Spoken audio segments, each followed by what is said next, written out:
Hello everyone. Hello my beautiful train wrecks. How is everyone doing? I am doing okay. I'm just making things pretty over here. So I just put this on the board. Let me put my glasses on. Glasses. Why am I having the most trouble the last 48 hours with you guys? Hello, Sam. Hello, Mara. Well, have we done some changes? First of all, can you guys hear me okay?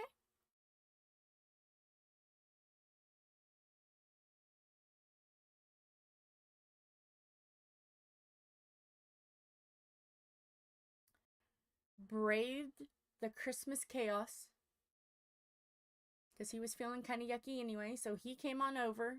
He risked the shingles / danger farts for me. Oh, you have your volume cranked? Awesome. It might get a little loud, Mara. Awesome. And see, it's bright and shiny. You have to pardon the glare. Editor said we need something called a restriction cover.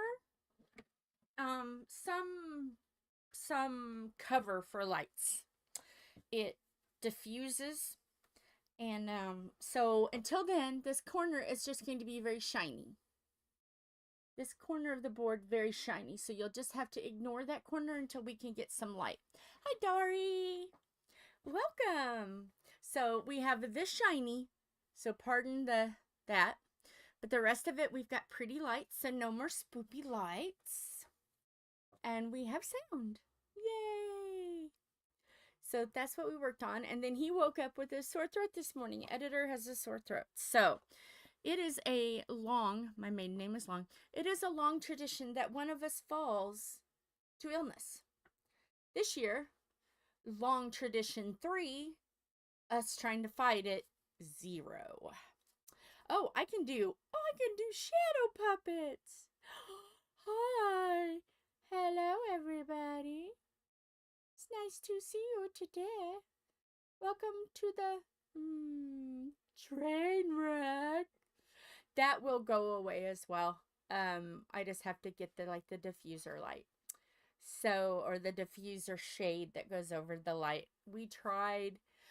Right now, we have a piece of paper towel on it. Because if you can imagine, if it's that now, can you imagine what it was before anything? Oh. Okay. What I'll do is I can see if I can find it after this. And if I can find it, I will send you the links. But I think ours is under like diamond painting with the Edwards family. And I'm not sure about the pink and black. But if I find them, I'll send you links so you guys know how to get them. Or know where to find them on her page. Yeah, I can do ooh. But hey, you can see it. You can see it. You can see what I'm working on.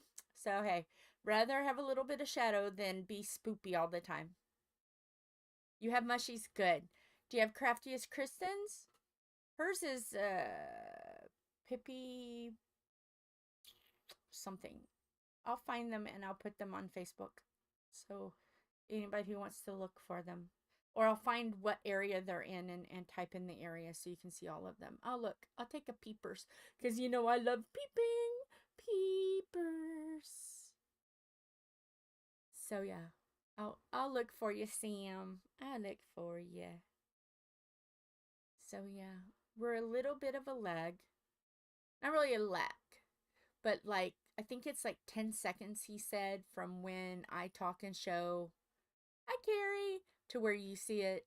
So like, yeah, there's like a 10-second, and it's kind of throwing me off a little bit. So I have to look at either one screen or the other. So over here, as you can see, a big light board. See the big light board? Tom bought him a big light board right at the same time that mine took a... So I stole his light board. So now he's got to buy another light board.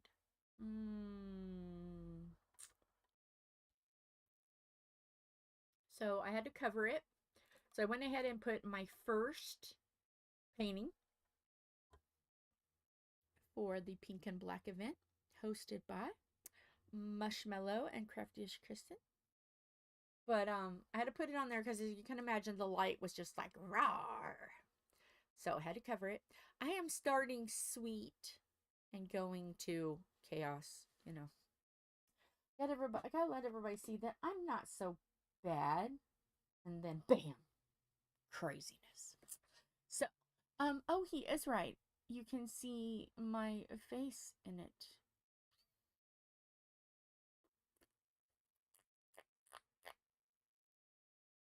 Fabulous. Okay, can I scoot this? Or has he tied it down? Oh, I'm causing chaos. Don't tell editor. I'm causing chaos. Can you see me now? Okay, we're good. And guess what else? If you notice, the board is sitting up. And I have some white trays that are not here. Now, mind you, we're high tech here at the Trainwrecks. I went in on Christmas morning and I'm like, or Christmas Eve morning, and I'm like, I'm so frustrated because his board keeps falling and I don't know what to do. I kind of need a board. And he's like, well, look at the scraps that I have, because, he's been very useful with construction. I found a board. Oh yeah, it's lovely. It's beautiful. Check that out. Isn't it fabulous?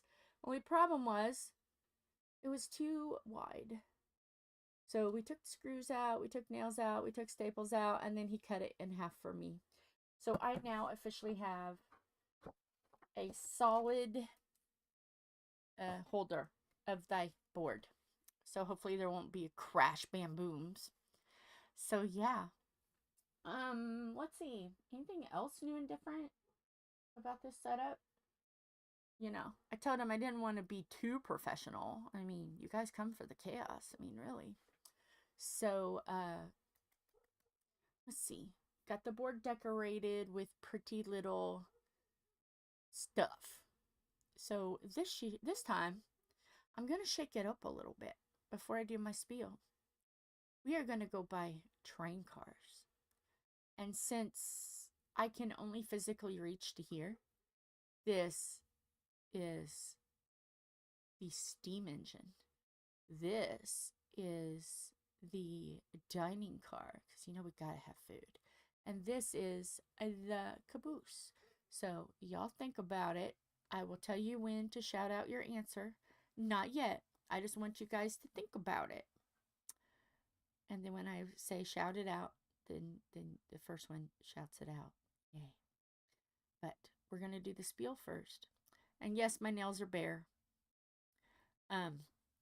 This nail right here, that one, it pulled the cuticle back. So I had like this much nail polish on it, and then like that much no nail polish, and it was bugging me. So I took them off, but can't do it yet. But in my fingernail polish, there may just be an answer to fix the problem that I have about my nails. Let's see. But anyway, you ready for the spiel? Are you ready for the no more Christmas spiel? Counting down the 24 spiel. Okay. And I have no way to shorten this up. So, yeah. So I'll just talk faster and try not to ramble. Okay. Ephemera3d on Etsy. Highlighter yellow. Fabulous. Favorite tray. Pens. Blue Timu pin. Look at the sparklies. The blue Diamond Art, I think it's Diamond Art Club. Yes, Diamond Art Club pen. Fabulous. And Amazon pen. Yay. My putties. The putties I am using is the Keep Calm and Diamond Paint from Art Dot. It's fabulous. Love it. Got it on Amazon. And I have a sample of pomegranate and vanilla. And then I bought one because I love this. A Randa's Crafty Corner. It is hot chocolate deluxe. It's fabulous. I got the sample because, as you can see, just throughout, I have the little batty poo down there. These are Randa's Crafty Corner Coverminders. That's the reason why I got the sample. I didn't even know she had putty. I was just looking for Coverminders. And then I tried it. I was like, oh, yay. Okay. So there's also those as well. And so then we're going to go to Bee's Crafty Corner. The very first one I seen, and she's on Etsy. All of these people are on Etsy. We have Crafty-ish Kristyn. Now you can see them and I don't have to angle down. Crafty-ish Kristyn, Pool Party, Pippy Pool Party, and Pippy Halloween. Ooh. And yes, I use them all year round because they're fabulous. Now, here is Mushmellow at Dark and Creepy Diamond Painting. She has 4, but I only got 2. I will be getting 2 later. But there's her horror friend, Micheal. And it's a Dark and Creepy, telling us that he's got a point to make with his love, with his heart. So yes. And then the two of them got together and are doing a pink and black event in January. So get your pink and black canvases. That's really all the rules. Just make sure they're pink and black. And it doesn't have to be a canvas. It can be anything really craft related.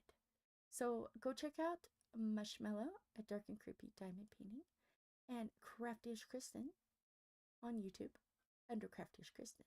And tell them you would like to join in the fun. Well, then, you know, us, the Trainwrecks, we had to get in it too.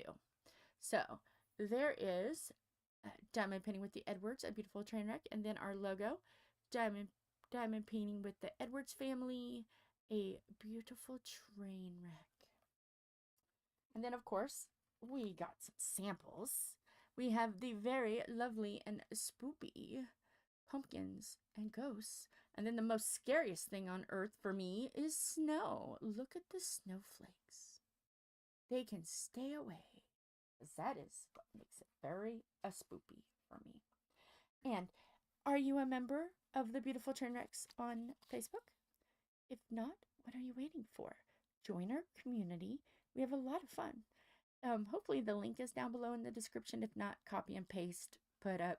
Yay. Because I'm horrible with links. And we also have stickers. There's a Google Doc down below. Hopefully it works. Yes. Diamond Painting with the Edwards family, a beautiful train wreck. And again, it matches this. Tom just didn't know what he was doing with stickers at the time. Now he knows. He's learned his lesson. So, spiel. Done. Now we can get to diamond painting. So, what are we going to work on? Well, I'm going to say the magic words. And whoever says it first, so let me repeat it. The steamy engine, the dining car, or the caboose. Whoever says it first in 3, 2, 1, choo-choo. I didn't get derailed. What are we working on first? Do, or do. What are we gonna do? Car. The dining car. And the dining car's got a tiny little bit right there. Because, junk in the trunk. Because, this is the row that we worked on for the Christmas premiere. And if you guys haven't watched the Christmas premieres, go watch them. They're fabulous. So pay no attention to mine. Mine, train wreck. Because our sound was absolutely horrible. So, this is what we're going to work on. Okay. is what we're going to work on, but we're not going to work on this one down here. This one has got to stay for another day. So let me do some fixing here. Got to do some fixing. Oh, we get to see Chuck the Cannibalistic Cardinal. Chirp, chirp.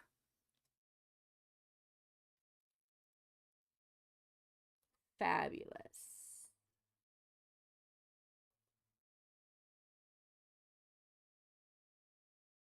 Okay.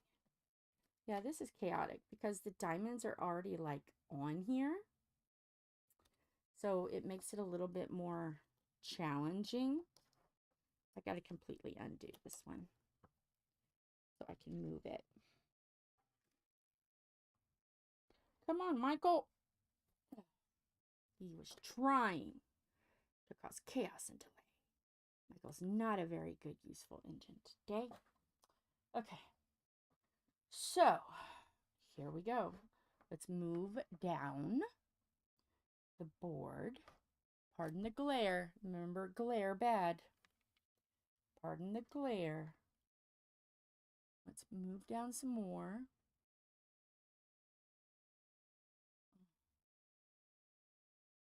Then we have to turn this down.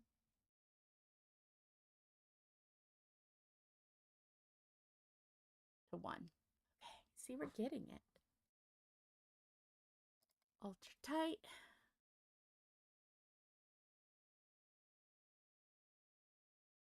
And I am going to move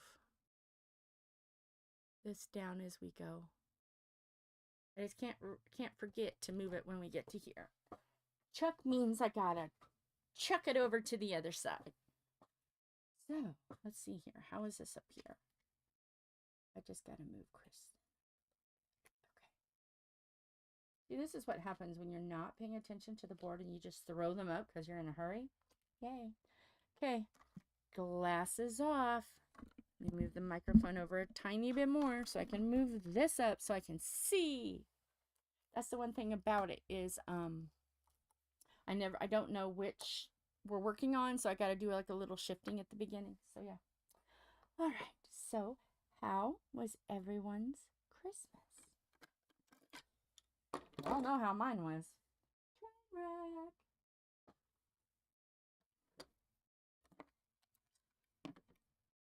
I will go through the Christmas weekend. I will go through that. What I can remember. Some of it was boring. And I'm just curious how everybody else's went first. So I'm nosy.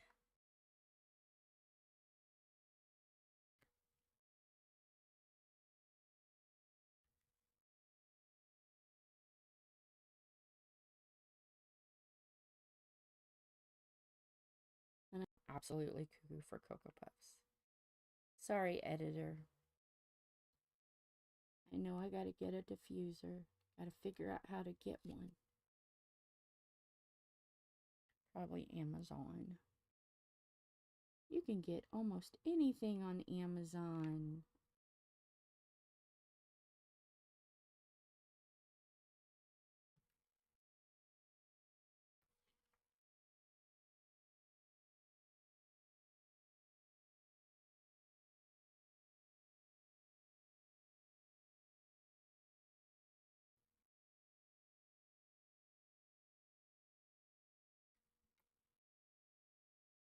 With tummy trouble. I thought, oh, it's good. It's gone. It wasn't gone. So tummy trouble it was for Christmas Eve. Tom went to work. And I talked to him, and he's like, are you okay? I'm like, I'm sitting on the toilet. I've been sitting on the toilet now for 20 minutes.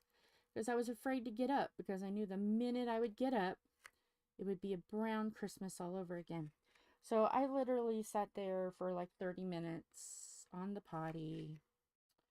And then I went and laid, I did some more diamond painting. And then I went and laid down because I was just really tired. And in the background, I was trying to get the wolf done, which I did get wolf done. But so I was spending a lot of time in between diamond painting, playing games in the bathroom. And I am going to put paper there so I don't keep putting my hands in it.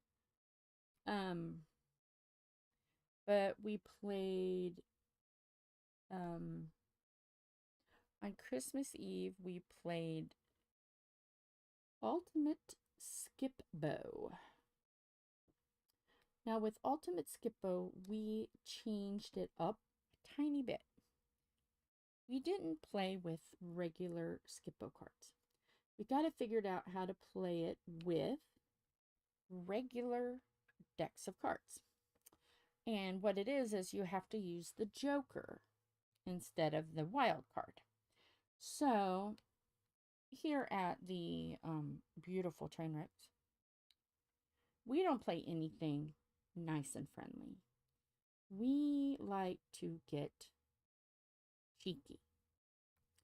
So instead of using one deck of playing cards, 2, 3, no.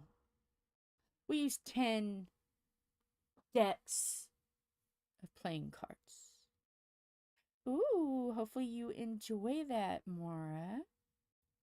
Yes, it is so much fun. And what it is, you know, like with Skip-Bo, you have so many cards in your hands, and then you have a pile that you got to work from. Oh, well, you know, our pile was 30. And since we have so much, instead of discarding, have your discard pile before, we had our discard pile be 8. And instead of 4 cards on the top, we are, you know, where you build up the cards is 8. So we just doubled the rules. So whatever the original rules is, we double it. Or if we have like 20 decks of cards and a lot of people, we triple it. So whatever the normal is, we double it. And then the more people you add, you triple it and quadruple it, and you keep going up. So it lasts a while. It usually lasts us 2 to 3 hours to play it.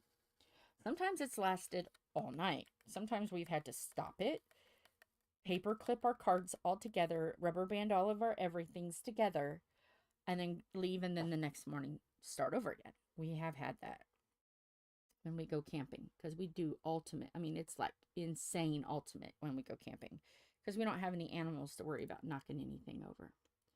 So yeah, so we played that, and we took breaks so I could go and work on the wolf, because, you know, Christmas present. Found out that the Christmas party that last present is for the 29th. So I thought, okay, I'll be okay on the 29th, as long as I don't have any more brown Christmases, which I haven't, luckily, since Christmas Eve. No more brown Christmases. Fabulous. So, and then we were going to play some more, and then around 9 o'clock, I was just like, you know what, guys, love you guys so much, but I'm tapping out because I'm tired. So I rested, which, you know, I knew I had to do. When I got tired, I promised that I would rest, so I rested. So, Christmas morning came, and I did sleep in. We all slept in, because we knew, you know, we don't have a tree. We don't have really anything right now because of chaos and construction and stuff. And we decided that for Christmas this year, since we have a house under construction, we have a camper under construction, and we're planning on going camping 4 times this year, which is 2 times more than we usually do. We put the money that we would normally spend, divided it in 3, and we use that money for 3 said activities. So yeah, we were all kind of like, you know what, we can make the sacrifice this year, because the last couple years were like, you know, the first Christmas of Tom and I together were really good, and then the second Christmas was really, really good, because we were the first Christmas we weren't married, so that, you know, of course that's special. It's our first Christmas. And the second one we were married. And then the third one, we were kind of like, okay, we're not going to go cuckoo crazy. We're just going to get for Ma and Callie. And so, and then this year we're like, okay, we're just going to get for the two littlest ones, which of course is the granddaughter, Miss Callie. And then of course, Waylon got his crib sheets, which he hasn't gotten yet. One of us has got to be healthy enough to deliver it. I don't want the baby to get sick. So we have to, we got it. And then we decided, okay, I really, really love watching Callie, granddaughter, unwrap gifts and stuff. And I'm like, I really want to watch her unwrap presents instead of just watching it on video. And we videoed her, and she was like, Oma, why are you not here? Because it was at the party, the Christmas party. And she knew I was going to be there. Well, I told her I was sick. And I told her I had big girl chicken pox and tummy trouble. And I couldn't be there. And she was so sad. And I'm like, it's okay. It's okay. I'll be there to watch you unwrap your presents. So I had already promised that I'd be there. So I'm like, okay, let's just wait. So we postponed that. So I'll get to see her unwrap her present. So that's going to be exciting. So Tom told everyone that, hey, we're just having a pajama Christmas. We're not doing anything. We're not even opening the door because 2 people are sick, blah, blah, blah. You guys don't need it. No. So we were all grounded for Christmas. So I did some more diamond painting while Philip was asleep and Tom was making coffee, and he had made the best cinnamon bread in the bread maker. Amazing. Chef kiss. So he warmed that, and we had cinnamon bread and coffee. Philip had tea, I think, for Christmas. And then we started playing games. And one thing about my family, my side of the family, is when you play games, one is never simply too old for a game. It's just we get meaner. So, this year's Christmas, unfortunately, I started getting really, really tired, so I had to tap out before the last one. Because we'd already played Monopoly, which I won. That was earlier this week. And I usually win. And I always feel bad. I'm like, guys, do you want me to just sit out? I'll be the banker. I don't have to play. No, you gotta win because we gotta play because we gotta beat you. They didn't. So that was earlier. So I didn't want to play Monopoly again. So, because I was just tired. I didn't have any really tummy things going on. I just was tired. So we decided what better way to play games for Christmas to take it way far back. So we played Ultimate Sorry. We have like 4 different sorry games. We bought one for the camper recently, so we had that one out. And then I had bought one because our old sorry board was falling apart and it wasn't holding anything in anymore. It was an old box. I mean, it was 40, almost 50 years old actually. And so I like the board, but I don't like anything else in it because, well, I like the board because it was the original board, but the new boards don't have the diamonds in it anymore. That's part of the fun, is the diamonds, so you have a safe place. I'm like, no. They're not going to make this game nice and sweet and cuddly. No. So we kept the old board and we got rid of the board that was there, the box that was falling apart. And we got the cards and we got the pieces. So you had the pieces and the cards from the 2 boards that we didn't like. We had the old board and its pieces. And then we've got a sorry spin. Don't really care for sorry spin. And the cards you can't like multi-purpose. It's only for that game. So we just took the pieces. So if you're doing your math, that's 16 pieces. with 3 decks of sorry cards. So go figure. We played Ultimate Sorry. And guess who won Ultimate Sorry? I'll give you a minute. To talk amongst yourselves. Code word, Ultimate Games. Talks amongst yourselves. Who do you think won Ultimate Sorry? Ba, ba, ba, ba, ba, ba. Da, da, da, da, da, da. Any guesses? Ooh, it's warm in here. And he told me I couldn't have my fan on. Ah, and I can't take off any more clothes. Well, Mara.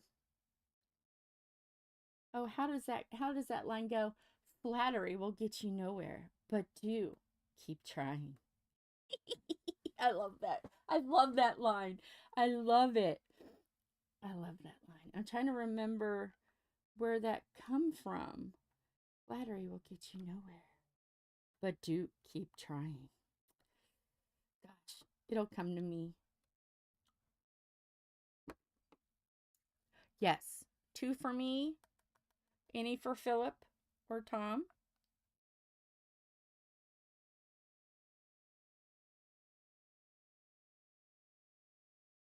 I won. Of course. And you know who I targeted darn near every chance I got? Anybody want to guess? Who was my target? Who deserved the ultimate throw down? Anybody want to guess? The only time I didn't target this person is when there was no one else to target. Ooh. Yes, you're right. I targeted Tom. Because I'm like that. See, when my brother and I play, he knows that he better never cross his sister. And I know that Greg is always a team player. So Greg and I, when whoever is the first person that one picks is usually who we target the entire game. It's only backfired one time on us. Oh, and we have so much fun doing it. It's a blast to play with my brother. It's an absolute blast.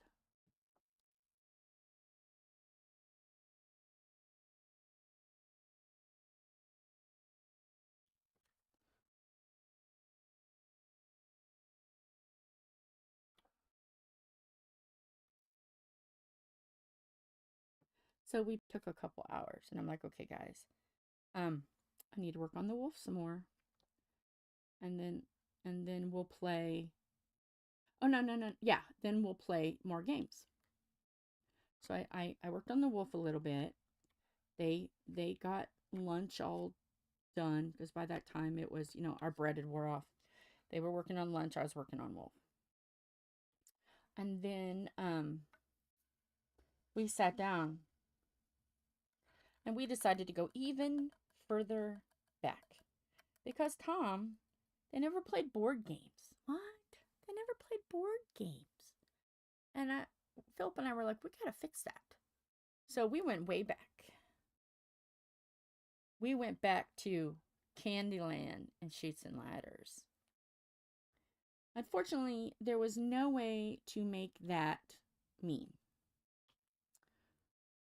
Because we would have, if we could have. So that was just a nice, friendly Candyland. But the way the game fates worked, they heard our plea of how can we make this mean? And it took us forever to play those because we kept sliding down the slides. I was the naughty girl that kept reading the comic book instead of doing her homework. I slid down that slide or that chute, I know, 7 times. Philip always wanted to, Philip was the one that always wanted to ice skate and break through the ice. And Tom, he just didn't get a break, period. One time he got the long slide and he slid all the way down to the end of the board. He got that once. So that game took a long time. And so and guess who won that game? Anybody want to take a guess?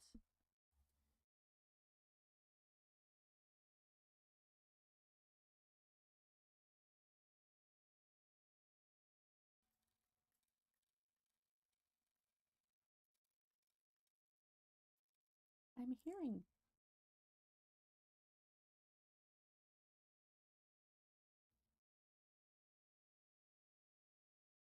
I don't know if it's a dog or a little kid. That's why I'm kind of listening a second. Because if it's a little kid, I'm going to run. Because there's a little kid across the street, and I hope he didn't fall and get hurt.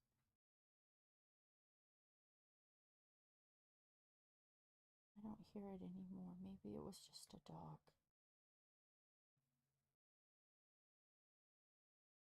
I keep very good watch of the little ones in the area. I did not win that. I got stuck on that little blue molasses pile thing for a few turns. It took me a while. Well, actually, more than a few turns. It took me a while. So I did not win that one. That one, but you can't win everything. No one will want to play with you. Philip won that one. He usually does. He is the Candyland master. Then we played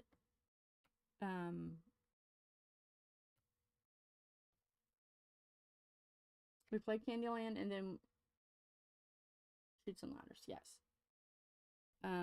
So that was fun. And then I'm like, okay, guys, I have to take a timeout. I have to go lay down. I mean, I wasn't even going to do the wolf. I have to go lay down. It's nap time. Because I knew anyway, it was around 5 o'clock by the time we got done with everything. And I knew anyway that I was going to have to be up very early for the Christmas premiere. Because I had to go and, I had to be able to go and visit the specialies, you know, the lovelies, the families of the trainwrecks. And I had been really good about watching everything, and if I couldn't physically pay attention, it was in the background. So I made sure I gave love to all the content creators for the Christmas premiere. There is a binge list. It's on the Facebook page, and it still should be there. You still should be able to binge list everything. But when you get to ours, realize that you're going to have to put your hearing aids in. Okay, Sam. But next year, we're not going to have that problem. As I have already decided I want to do next year. So, yeah.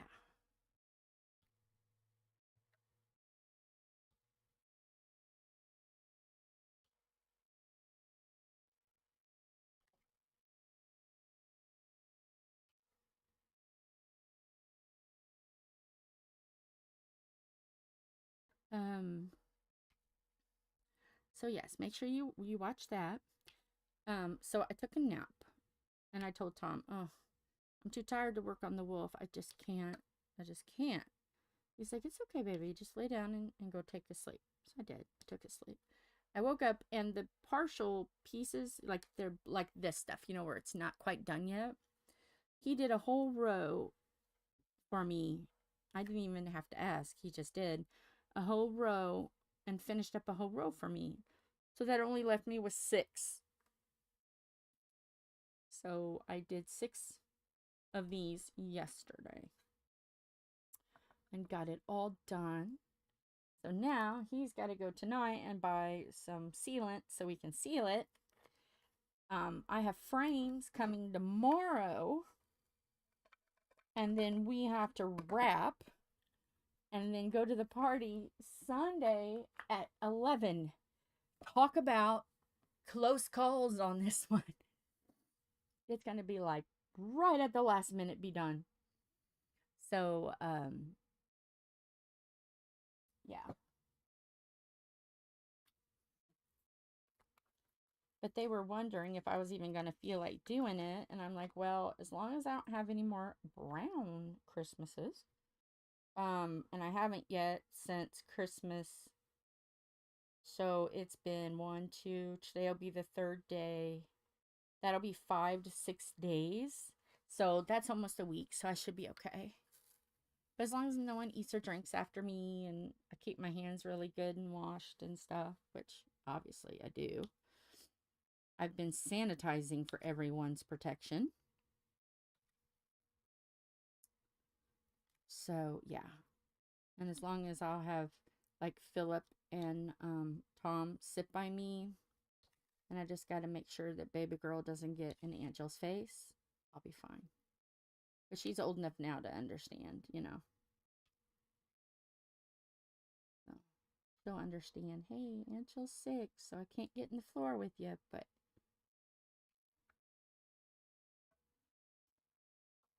the shingle patch is gone because it was only like that by that, so that's all healed up.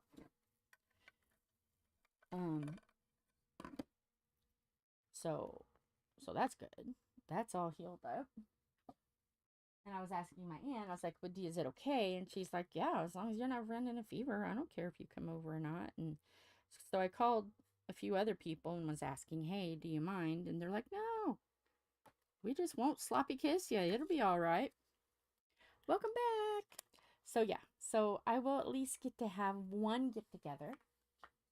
And then my brother said that as soon as I start feeling okay, give me a couple weeks after New Year, give me a couple weeks more to get really good and get my energy up. And, you know, because we're probably going to end up being rowdy, playing games and stuff like that, you know. So, we're going to do that. So I will have 2 Christmases, actually 3.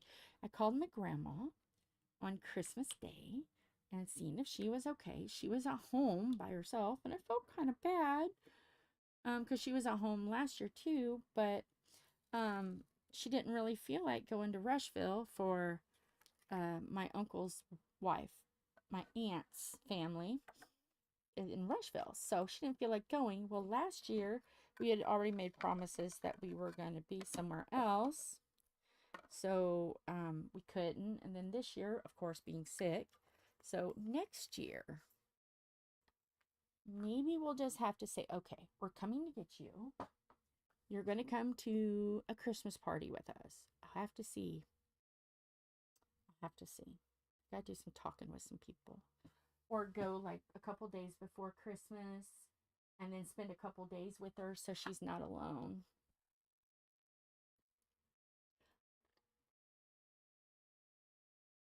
So yeah, I'll have to figure out something with Grandma next year. Hopefully she's still with us. She's never really been much of a Christmas partier anyway. Because when I called her and I said, Merry Christmas, she goes, oh my goodness. I wasn't expecting anyone to call today. Well, of course, Grandma. What do you expect? Well, you know, it's just another day for me. And I'm like, oh, that always gets my heart when it's just another day. And I think it's because growing up, Christmas Eve is when we always had our big get together with, you know, with the family, with all the family. So Christmas Day was never, you know, it was always kind of like, because Christmas Day we would always spend with the other grandparents. So I don't know if maybe it was just because everybody else was doing things with other sides of the family and that they got used to not having Christmas Day as theirs. Because Christmas Eves was always theirs. So I don't know. Maybe she just got used to that.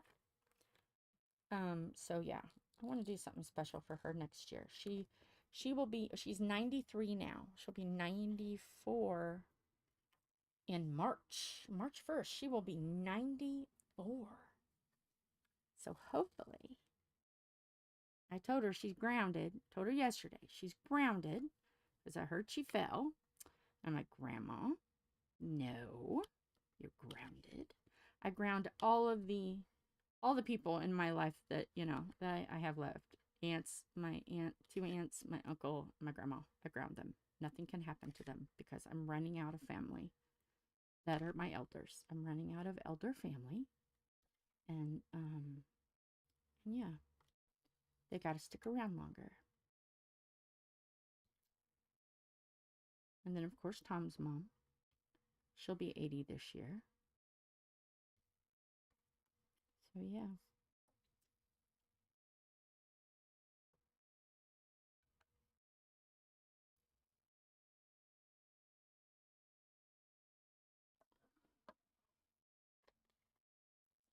So, and then Boxing Day, we, what did we do yesterday? Oh, it was kind of just like a normal day.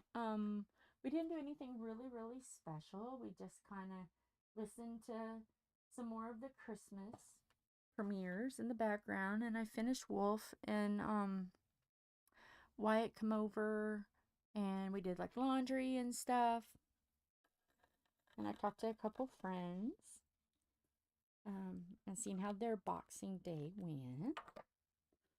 So yeah, and I just laid down a lot. And then last night we watched some more FailTube, or not FailTube, but fail, you know, the fail things. I call it FailTube because there's a bunch of videos on YouTube that are designed for fails. So watched that because, okay, I know this sounds really mean, but if people are okay, and you know they're okay, because obviously they're not going to show videos where people are not okay. Okay, so you know that they're all okay. They survive, they live, they're okay. So I get a kick of watching wintry scenes of chaos. And I mean, I'm not just laughing at them, but I'm laughing with them because I have fallen before a few times. And, you know, when I fall, I get up and I yell, ta-da, because I think that's absolutely funny to get people to laugh, because I don't want people like freaking out over it. So I just go, ta-da. So yeah, so I like watching people and their own ta-da moments. And so we were watching that last night, and then we started watching dash cams of people having ta-da moments, and they were all on this scene. Okay, one was in Texas and one was in Missouri, and it was like the same places. Okay, same. One was like a major highway, and one was a corner, and there was police there, and you know, it was very known that that area was slick. And do you know how many people just ignored it and slid? Like they see the person ahead of them slide, and you're like, oh, be careful now. And then you see another person slide, and you're like, didn't you just see that first one slide? So yeah, we were watching that last night and drinking hot chocolate, and yeah, it was fabulous. And so yeah, it was an interesting night.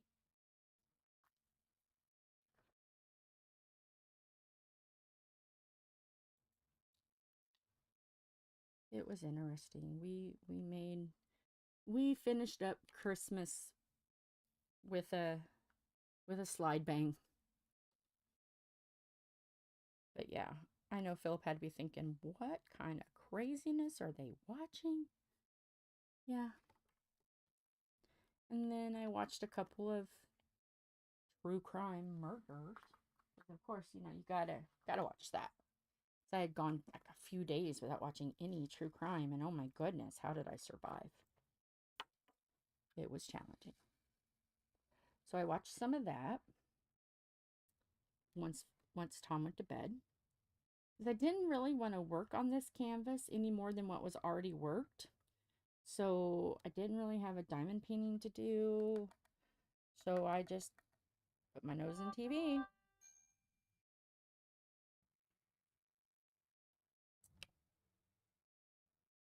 So I was watching that, watching murder. Um, there was one that kind of set me off. I was very angry about it. I won't go into it because it involves unaliving people under a certain age. So we won't go into that one much. But let's just say I've never felt so bad for a mom than I did at that moment. And the dad, well, you know.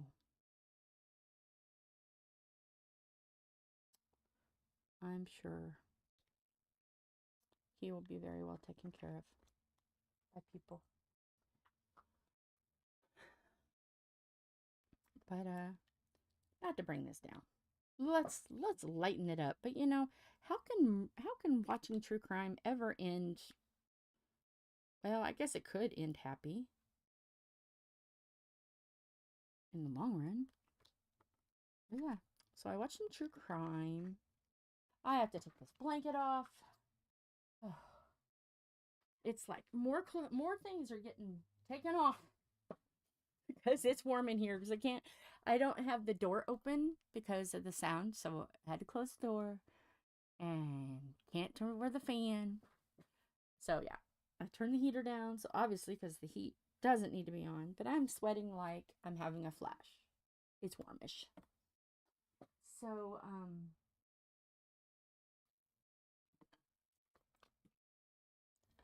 but look at Chuck. I said this, and no one has really gotten it yet, but let me say it again and see if somebody gets it. This is Gary, the ghastly, not gassy, the ghastly gnome with Chuck, the cannibalistic cardinal. Does anybody get what's funny about that?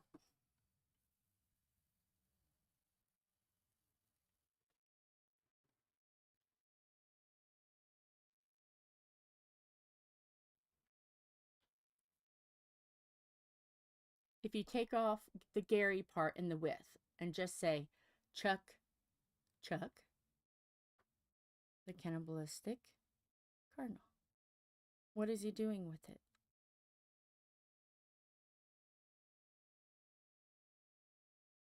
The ghastly gnome is going to Chuck the cannibalistic cardinal. He's going to throw it. He doesn't want to get eaten. He doesn't want his friends to get eaten. Well, maybe he does.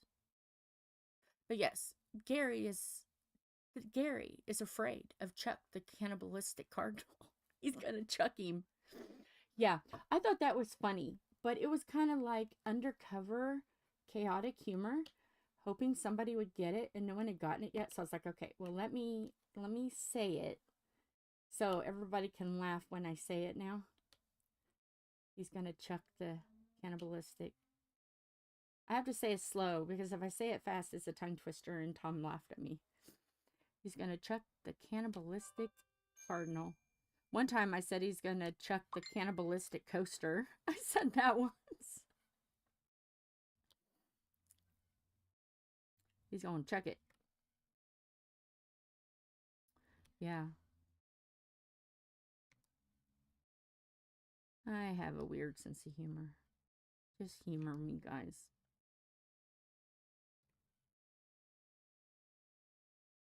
So we get to see Chuck. Hopefully he don't bite my hand.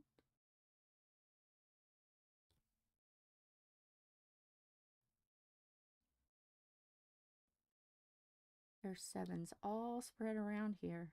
Hopefully I'm not in. No, I'm not. Okay. I need to move over a little bit. I'm leaning.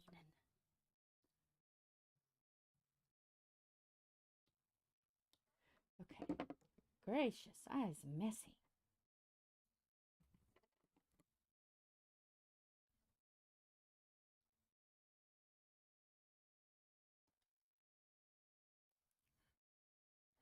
So yeah, that was my Christmas.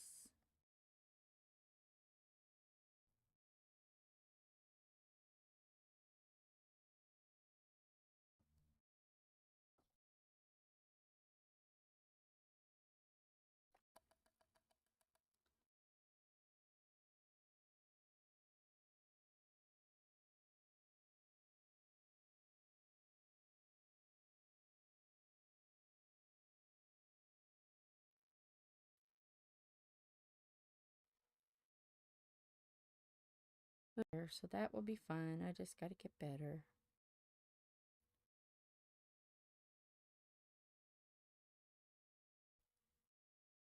And we're just doing a gift card exchange. Everybody throw a gift card in the pot and everybody draws and hey, they get their present.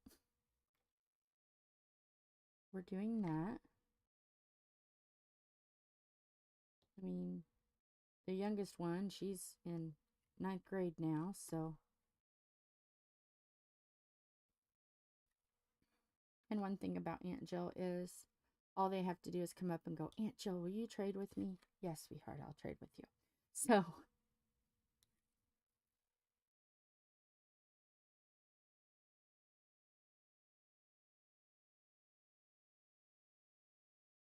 Oh.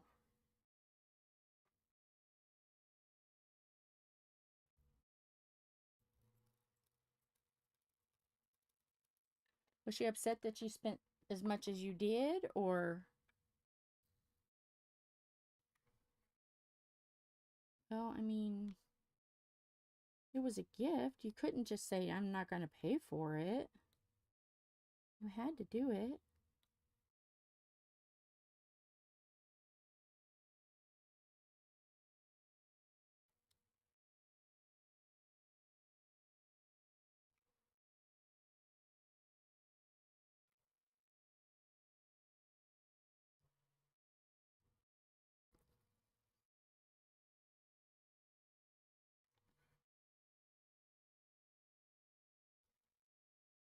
Okay.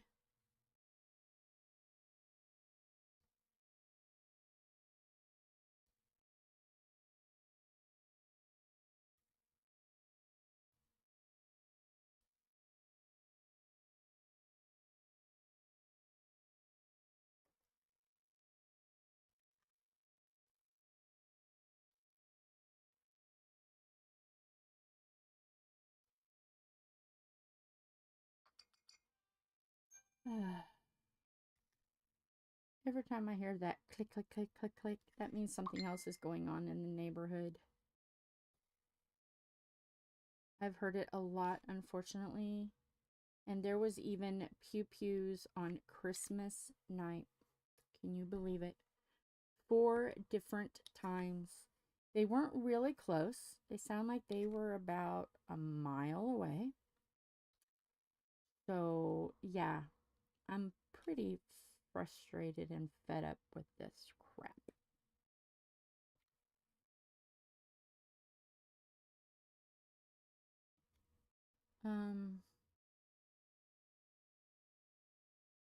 And it's not like the police aren't trying. Man, they are trying. They're patrolling the areas now, and I mean, they're doing the best they can, but you can't help what other people are going to do.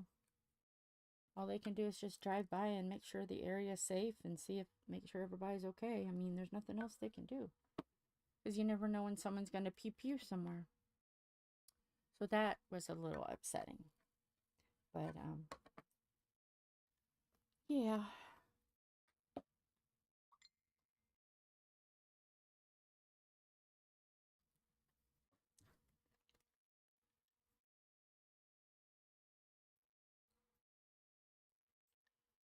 Because it's like, it's Christmas Day. Why aren't you with your family?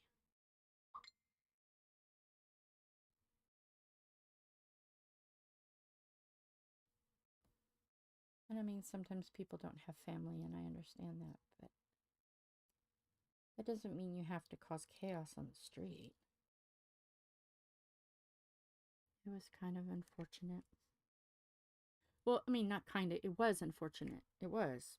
But luckily, there was no reports of anyone getting hurt. So I don't know if it was like more intimidation. Do we have an intimidator in the area? I don't know.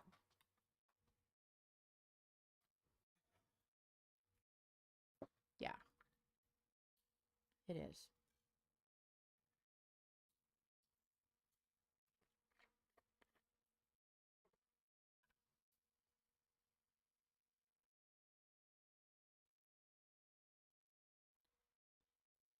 But, you know, I keep telling Tom, one of these days we're going to be retired. We're going to be putting our feet up in the mountains. Because I will be getting the heck out of Indiana. Goodbye, Indiana.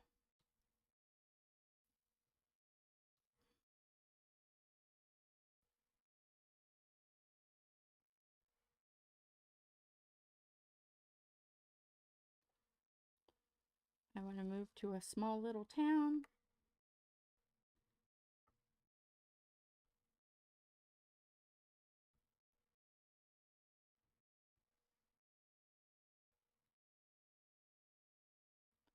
Just retire up there. If we get bored, we can go and get a job at Dollywood. Because I'd be able to work with my Scooty Scoot. Maybe. If they would be flexible with on days that I could go compared to good, you know, which is hard for companies to do because you never know what day is going to be a good day. But yeah, I think it would be fun to work at Dollywood.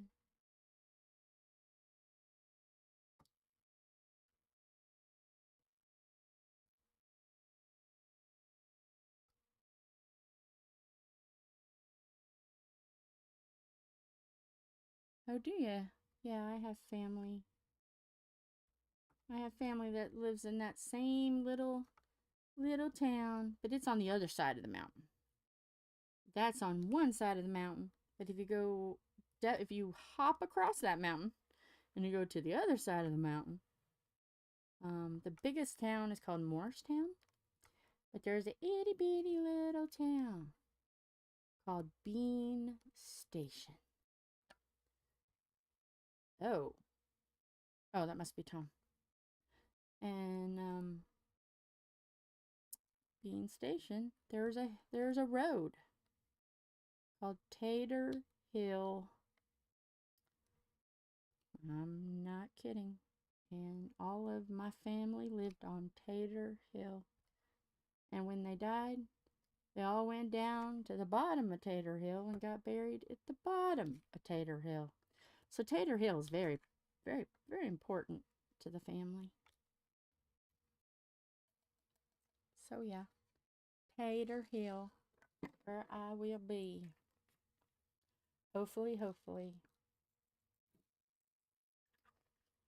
And we want a log cabin on Tater Hill.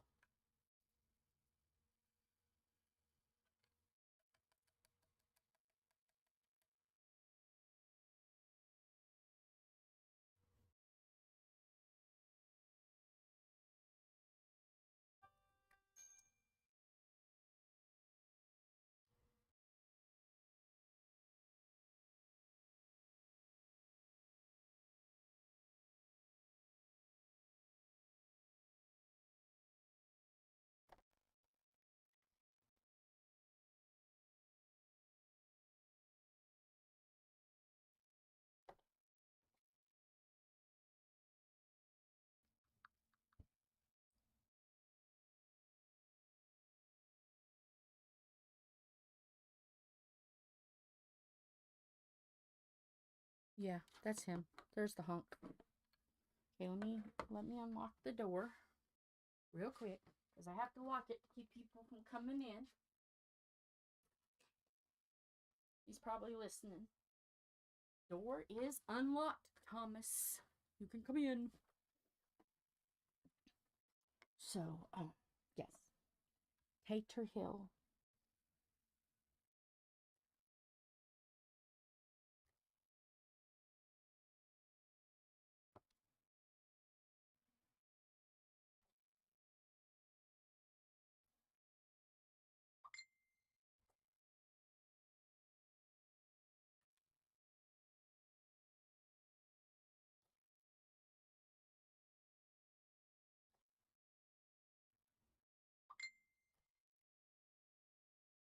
I don't know why this don't want to pick up diamonds that well.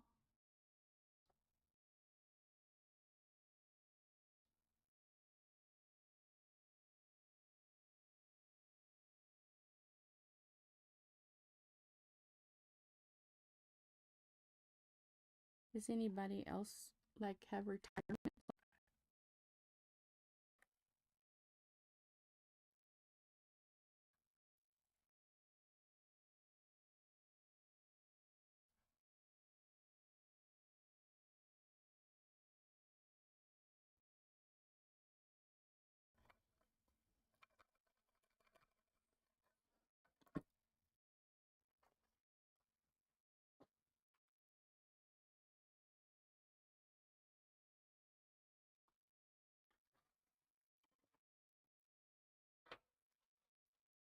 It's unlocked. You wasn't listening. He wasn't listening. He just got home. So there's no construction yet.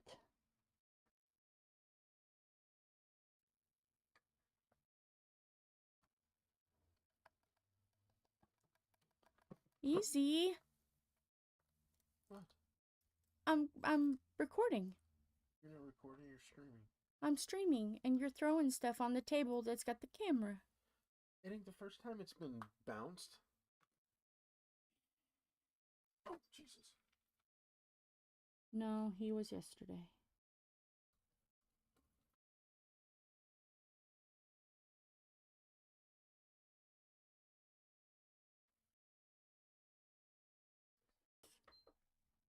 I turned that down to 73. What's 71? Well, it said I had to have it off and I had the door closed, so it's warm. I'm a little warm right now. And I have a camera, I have a light on me. It's a little warm. Little touchy warm. A little warm? A little warm.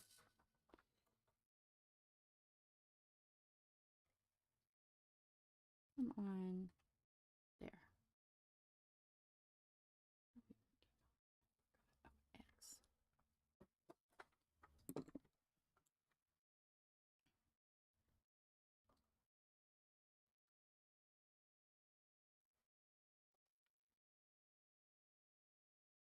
Construction is going to be tomorrow, unless he does some tonight. No, I ain't doing nothing tonight. Okay. Dishes. I need to wash my hair before Sunday. So, just to let you know, there's those. Unless you want to save those for the dishwasher that's going to happen on Saturday. I don't know how long it's going to be Saturday, so I'm not planning on anything on Saturday. Because with my luck, it's going to be an all-day thing. Well, one thing about dishwasher is you can run it at night. But like I said, with my luck and those old pipes, I'm not promising anything even gets done on Saturday. Oh. It may extend into Sunday. I don't know. Okay. Being my luck with things. Well, hopefully you have good luck. You're doing something with me now. Because I'm your supervisor now. How long things go, and I'm just like, okay. Hopefully everything goes without a problem, and I can get it done. But I also have to fix drains, so we can actually utilize two things. So why aren't you doing those tonight then? Because I've got to take pieces and figure out how to do it, and then the other one I got to go get a piece for it at Lowe's. So you said something might have to get out to get something anyways. I'm not getting out. Oh. I am grounding myself. I am not getting any sicker before Sunday because I want to go. That's why I was like, did I hear that right? That she said we're getting out? You said something I have to get. I know I got to get more glue. Yes, the sealant. That's what you need to get. But you don't have to have me to get that. You're a big boy. You know how to get that. And if you go to Menards, there's a Meyer right there that has it. I'm going to Menards. Aren't you just a grumpy? I'm going to. If I'm getting parts, it's just going to be Lowe's because no sense in me going all the way out to Menards. Okay. Well, you're just going to have to find a place that sells the Mod Podge then.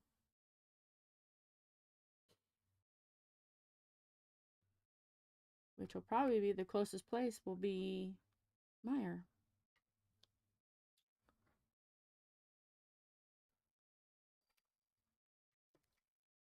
So, yeah. Hobby Lobby that's still out. That's still out that way, but I don't know who else sells that. Well, the big stores will have it. Walmart, Meyer.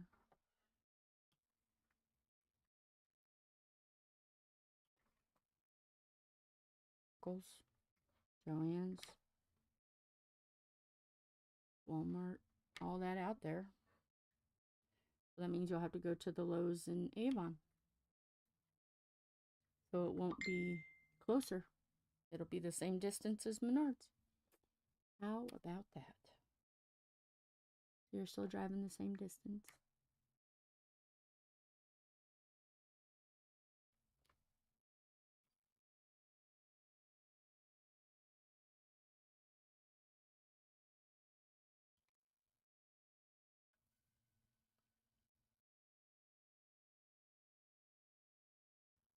He come home grumpy, guys. Grumpy. What scent would it have? The orange, oh, okay. We had the yellow. It was the... Is anybody else confused? I am totally confused. Because there's an orange label and a yellow label on the Moist Posh.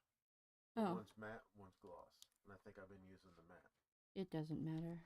It's pretty much the same. I just don't really care for the glittery. One just dulls it and one just makes it really shiny. Maybe he is hangry. Go get a cookie. I didn't even eat my lunch today.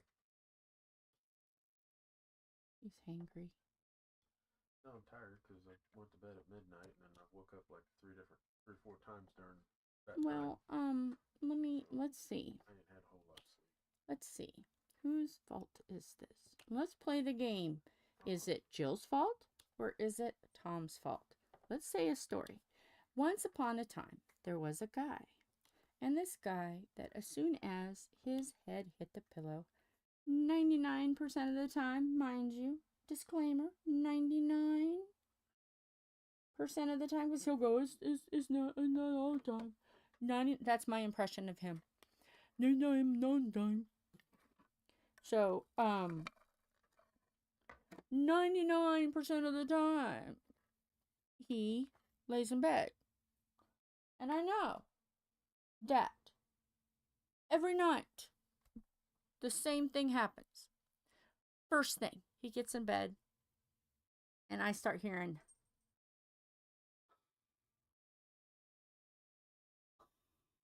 and I know he's almost asleep. And I say, did you take your medicine? No. Well, then he has to wake up to take his medicine.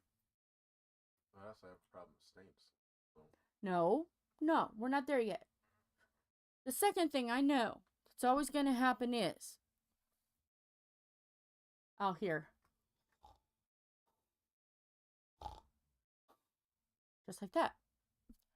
And I'll say, put your mask on. You're snoring. No, I'm not. I'm just getting comfortable. I'm not. I'm awake. Oh, okay. Put your mask on. Then I hear.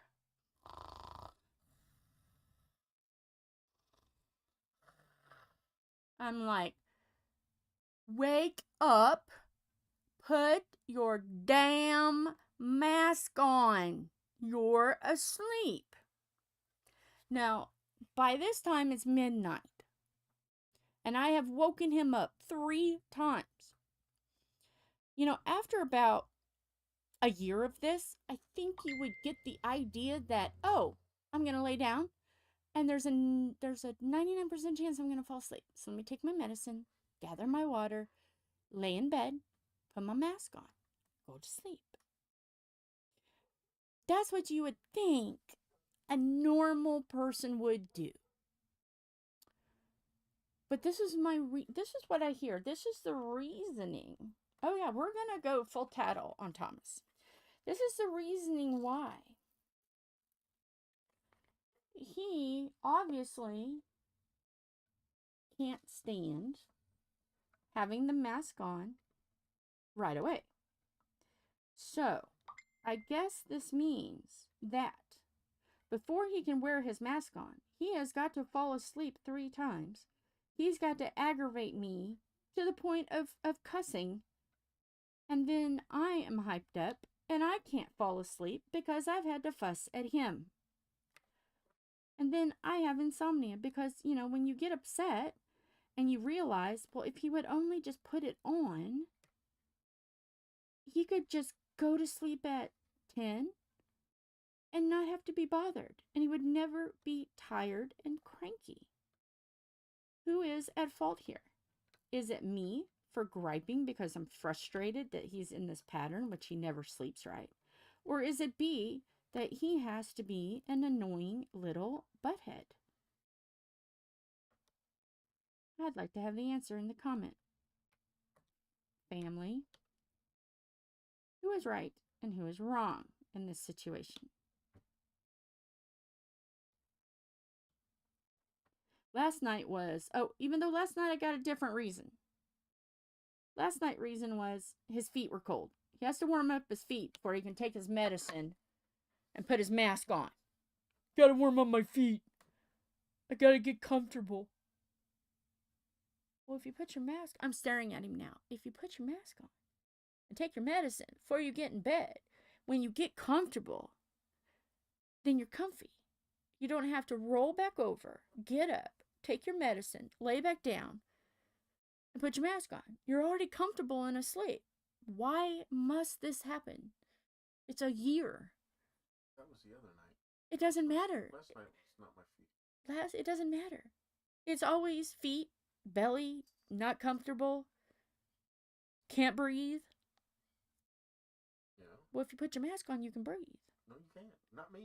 Well, you can't breathe with the mask off. I know, that's his point. So you might as well put the mask on. The mask doesn't do anything. So you might as well put the mask on. It's not a sinus breaker like you think it is. Mara said, sorry to say it sounds like he needs to listen to his woman.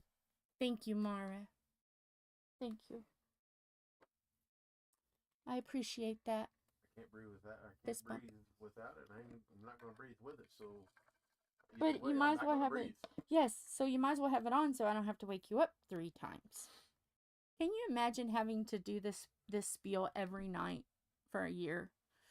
I should get a Saint Award that I haven't pew-pewed, stabby-stabbied, chokey-chokey. But either way, I still don't sleep through the night. Well, that's your problem. That I can't fix. No. I'm on medication for it, but it still doesn't work. It's the idea of... And no, I'm not yelling. This is just how we fuss at each other. I just wish I could stay asleep and not wake up. Well, it works. It works on him, and let me tell you why. He doesn't realize that it really does work, because when he has the mask on, he doesn't snore. It does work. But when he doesn't have the mask on, let me tell you, it scares the crap out of me, because I'm waiting for him to stop breathing. He doesn't realize it, because he's never watched himself sleep at night. It does work. He even said I snore with it on. Well, some days. Some days if you're like really, like you have a cold or something. But then once he gets comfortable, you don't hear him at all. It works so good. But he's one of those that you have to prove it for him to believe it. And unless I videotape him, he's not going to believe me. But it does work.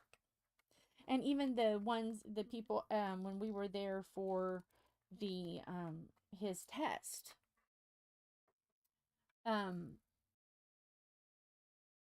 it really did work. He goes, you did fabulous. It does work. Now, as for him staying asleep, I don't stay asleep either, you know, but once I get in a good pattern, I sleep. He's the same way. But and I had the sleep people explain it to me why it's so important that when you first lay down to go to sleep, put everything on, watch TV, do whatever you want to do, but leave it on. Because once you go to sleep, a sleep cycle is 45 minutes. So you do not get proper rest. Now, mind you, I'm not a doctor. This is just what the sleep apnea people told me, the nurses, that it takes a full cycle of 45 minutes to get into a deep enough sleep to sleep good. 45 minutes to get into that deep sleep cycle. So, he will be snoring or getting into the sleep, and I have to wake him up. So then that's another 45 minutes. Then I have to wake him up again. So it's another 45 minutes. So that is 3 hours, no, actually almost 4, before he can get into a deep enough sleep to feel rest. Why? And I feel bad because I have to ruin 3 hours of sleep he could have. And I try to explain this to him. So, like you guys, if you guys know that, like, if you're getting into sleep and you realize, oh crap, I didn't lock this, or oh, did I turn that light off? Double check everything. Because if you wake yourself up in that sleep cycle. It takes another 45 minutes to get back to where you can sleep good. So, you know, it's like, yes, I'm trying to help him. One sleep cycle, and he can be sound asleep in 45 minutes. So if he does wake up, he's had a good long 45-minute sleep cycle where he's gotten some rest. So why purposely ruin 3 sleep cycles of just stubbornness? That's all it is. Stubbornness. Sorry, but it is. I don't want to call him out, but I'm going to call him out because, you know, if you don't sleep and you keep getting interrupted sleep cycles, you could have a heart attack. He's already had one. I don't want him to play heart attack Russian roulette. So it's important. But no matter what I do, I can't get it through his head. So I'm calling him out. Because I worry about him. And I want him to be here a long time to torment my butt. Because you know what? I signed up for this marriage. So I want him around. Yeah. Really.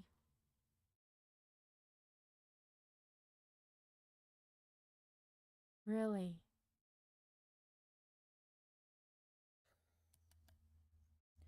Canada needs to change that. That's dangerous. You would qualify definitely here. I qualified for more than one reason, though. I quit breathing, literally quit breathing. They were going to have to come in, and they were afraid that they were going to have to keep tapping my feet to get me to respond back. That was the first time. Now that I'm used to the CPAP and I've lost weight, I don't have it that bad anymore. But when I was the worst, they were going to give me oxygen. If I did it one more time, I was going to go home with oxygen. Because they didn't realize how bad it was. But I have 7 different sleep disorders. And some of them, there's nothing you can do. I apparently do stupid human tricks when I'm asleep.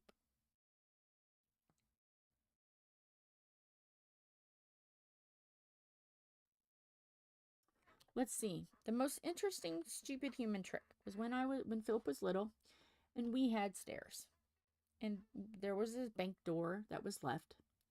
So my husband at the time, not Tom, put this bank door, cut it in half, and put it as a downstairs gate and a top of the stairs gate, and put a latch on it.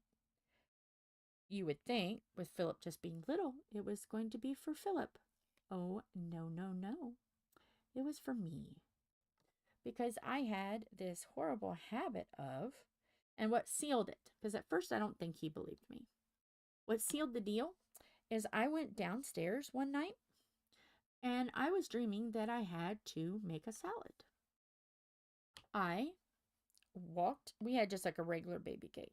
I opened the regular baby gate, went down the stairs, went to the kitchen, got carrots out of the refrigerator, grabbed a stabby, and the husband at the time woke me up because he heard the noise, because I guess I was fighting with the baby gate. That woke him up.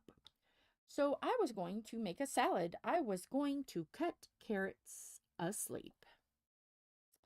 So yes, sleepwalking, sleep talking, sleep action, night terrors. Yeah. Have a few, folks.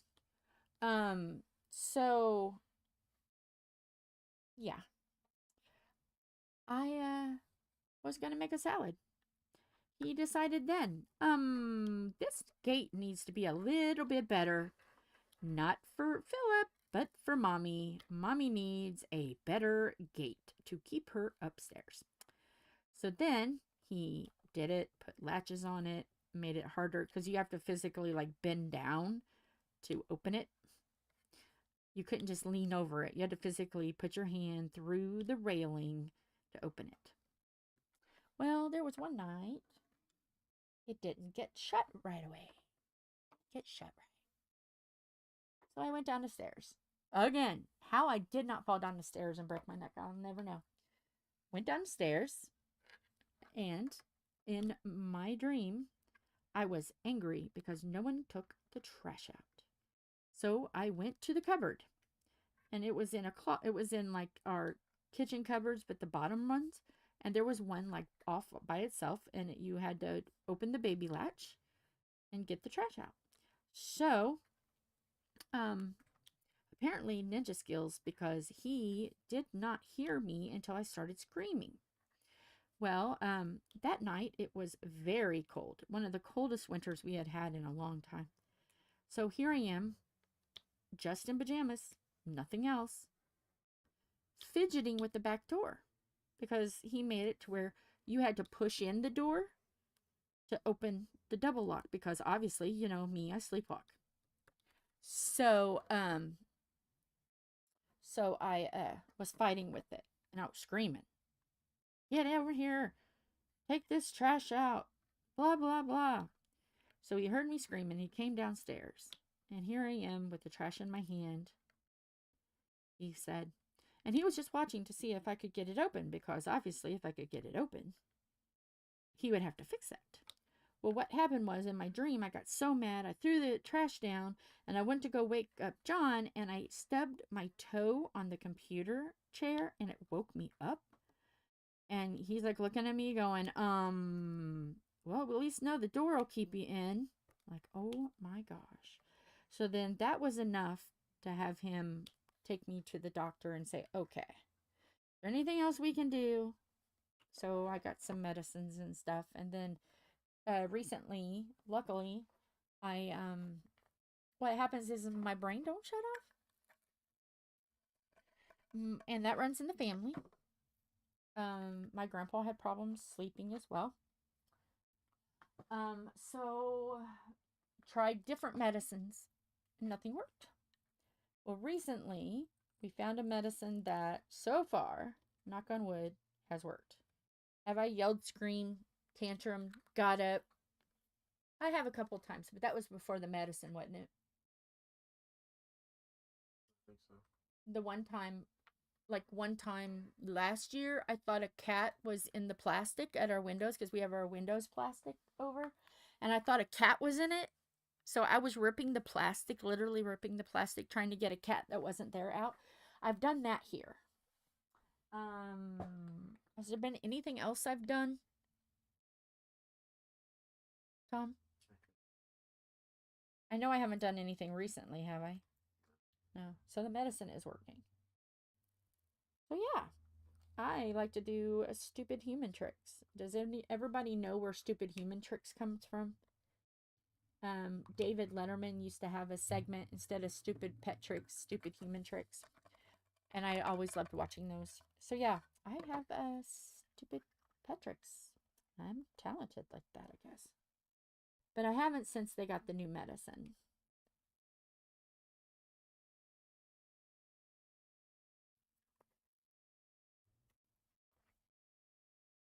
But doesn't that eye look like he's possessed? That's why I think he's cannibalistic. Look at that eye. Isn't it freaky? Like, ooh, freaky. Ooh. So yeah, night terrors is a real thing. So yes.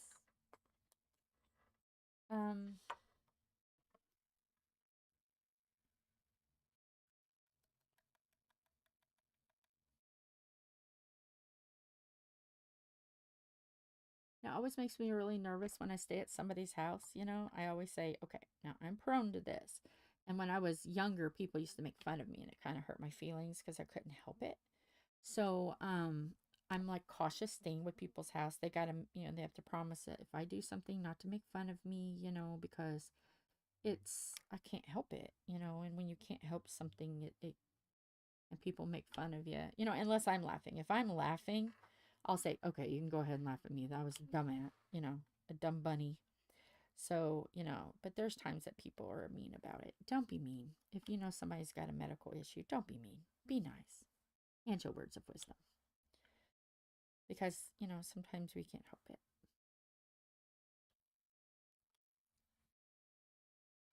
If I'm laughing, I'll tell you, oh my gosh, y'all, you're going to laugh at me. I make sure that I will say, oh, you're going to laugh at me. So people know it's okay to laugh. But sometimes people can be really mean. I've learned that growing up. Especially when it's people that you should trust. But, yeah. Ooh. It's getting spoopier.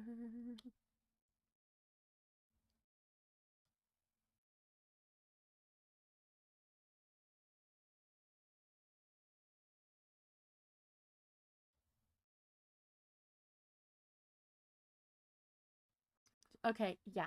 I know who that is too. And it happens when she eats cheese before she goes to bed. I think her name is like Selena. She's got black hair. Selena. Is that the one that's trying to get pregnant? I hope she gets pregnant. She puts stuff down her pants. She's like, oh, napkins. Is that who that you're talking about? Selena. Yeah, Selena. Yep, I love her. We watch her. She's trying to get pregnant. Hopefully she does. Hopefully the shots and stuff work. So I think she would be an amazing mom. Yes, Call Me Chris is fun. I love her too. Oh gosh, when she plays her characters, all the, like, her sisters and her mom and stuff, I love that. I love when she does that. It's so funny.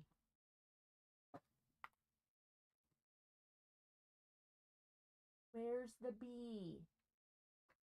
There. It's not in any order. It's just there. Yeah, we watch her too. Call Me Chris. She's fun.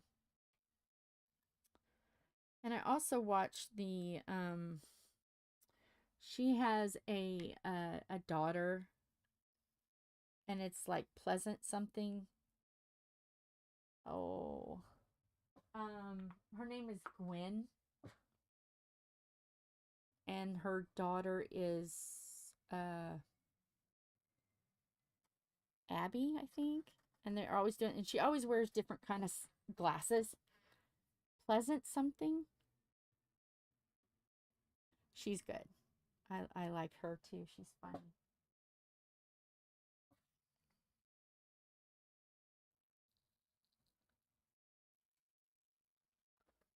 Oh, that's cool.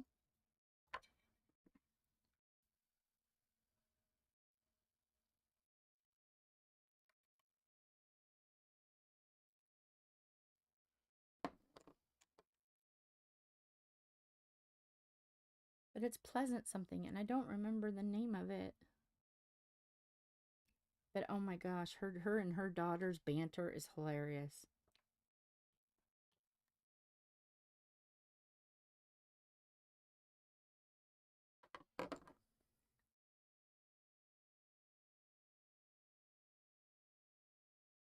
Leather pants, and they were squeaky.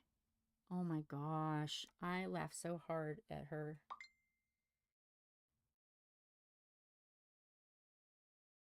Wish I could remember her channel right offhand.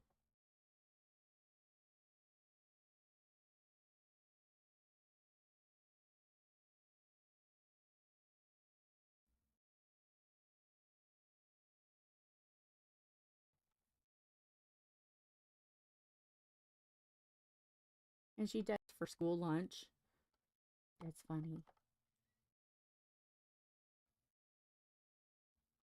In her bluey bag, because her daughter is old enough now to get on YouTube.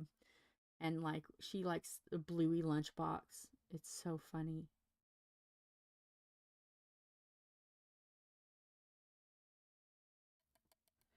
I'll have to find the video and post it on the chat.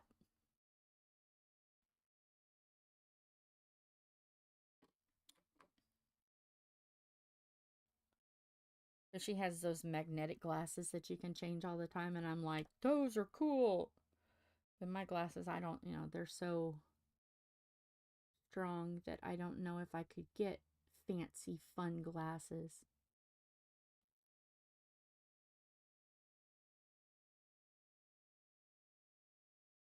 I got them when I was heavier, and now that I have a thinner face, I wonder if I could get cooler glasses now. I would love to get the cat eye glasses like they used to wear in the 60s. I would love to get those. Or cat eye glasses. Because I have the personality to pull it off. Yeah, I do, don't I? Mama has the personality to pull off cat eye glasses. And purple. Purple cat eye glasses. Be awesome. Because purple is my favorite color. Okay, we'll say this. What is everybody's favorite color? Starting with Tom. Thomas, what is your favorite color, sir? Blue. Dark blue, light blue. What is your royal blue? Yeah. Mine's dark purple. Purple. I love purple.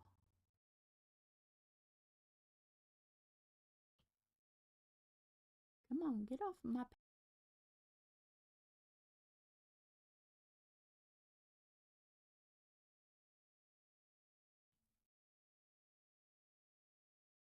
We have a blue and we have a purple.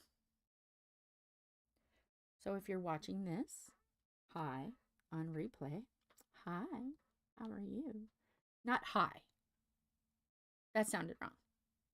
If you're watching this on replay, what is your favorite color? Hi. Because the way I said it, it sounds like you're doing something cheeky.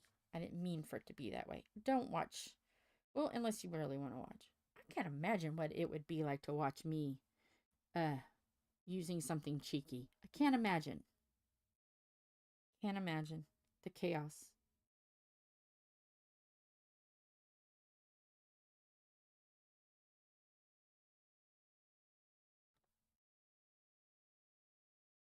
Ooh.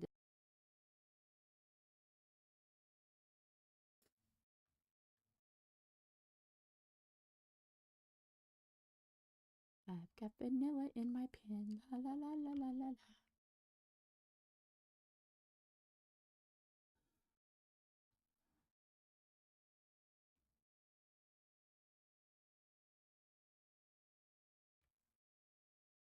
Can't wait to see people's answers. Okay. Since most of the time now, I'm going to be going live. Every once in a while, I'm going to throw an Easter egg out.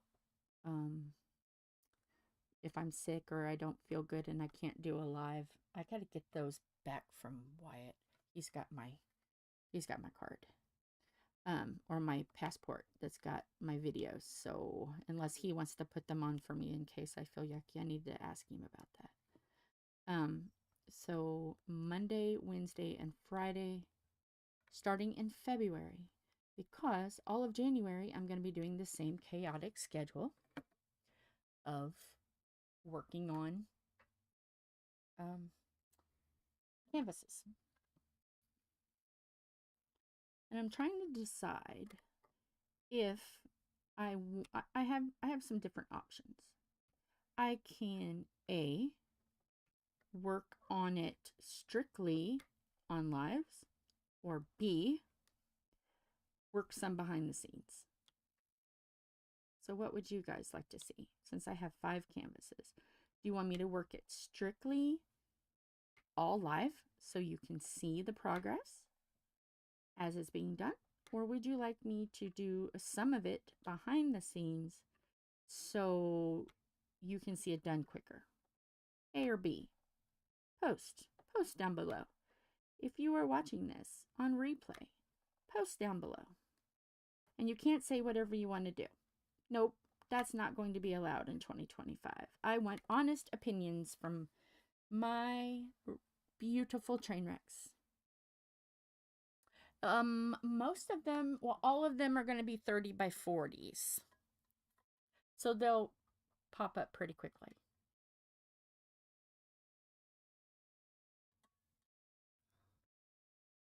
That means that, well, there may be one that I don't get completely done if I do it that way. Yes, only on live. If I do them only on lives.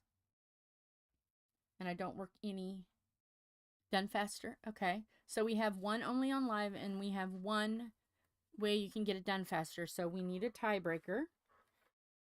So yes, if you're watching this, help us break our tie. Do you want to see it all done on canvas or all done on camera or some of it done behind the scenes? That's question 1. So now, question 2. Do you want me to A, do it all in one go, one canvas only? Or do you want me to B, every day rotate a new canvas in? So there'll be like 1 strip, 5, 1 strip, 5. You know what I mean? And just keep going. So do you want me to one at a time or rotate? So that way everybody can see me working on all 5 canvases. So A or B for that. Let me know. If you are watching this, what's your opinion? One at a time or rotate them in so every day it's a new canvas? Okay, we have 1 canvas at a time. Rotate. Okay, so to break the tie, we need someone or anybody who wants to, the more the merrier, rotate or do 1 at a time.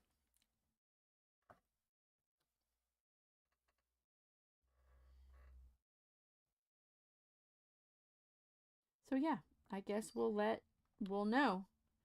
Because I'm going to start it January 1. And maybe I ought to pose this question in the chat as well. In case there's some people that doesn't get to see this video, I will pose it in the chat as well.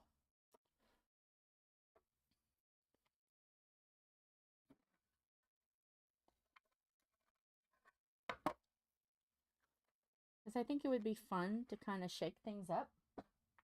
So it's not just the same thing all the time. Because I like you never know, you guys get to pick.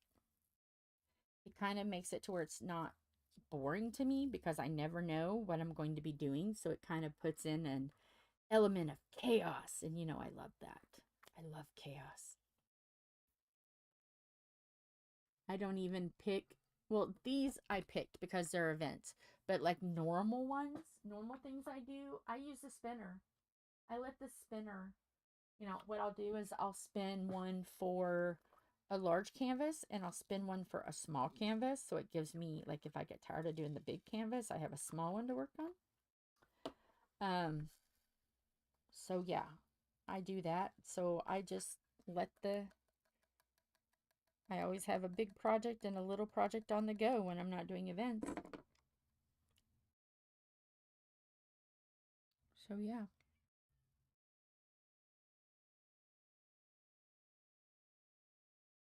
And let me ask this. Do you guys like watching me do events? Or would you rather just see the humdrum every day, Get off the pen. Thank you.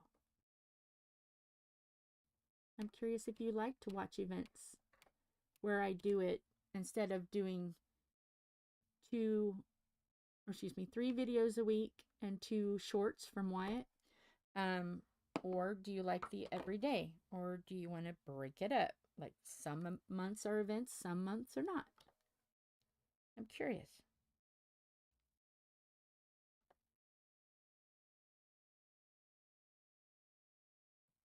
Does I mean, I obviously can't do an event on camera every month because none of my work would ever get done. So, but yeah.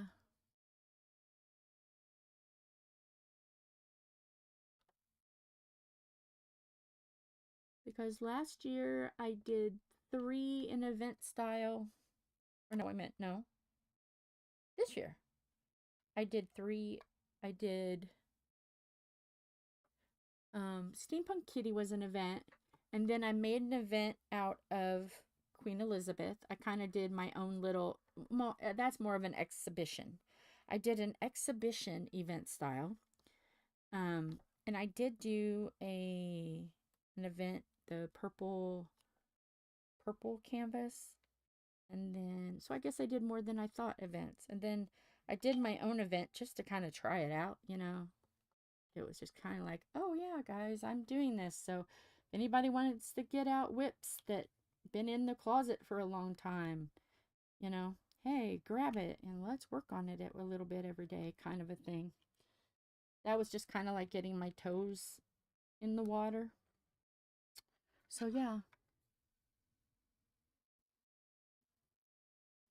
Oh no, don't. Hi, Star. Star, I have questions for you. Now that you're in here, I have questions.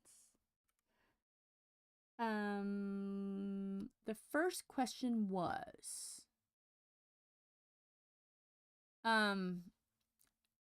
when I'm doing events, like I'm doing an event for the pink and black, should I, A, only do canvases on live, or B, work on some of the canvases not live and live? You know what I mean? Do some on and some off. So what should I do? And you can't say whatever you want. That doesn't, nope. We have to have real answers. A, watch it, the progress, only on lives, or have me work some off camera. Because the most wins, that's what I'm going to do for the pink and black event. That's question number 1.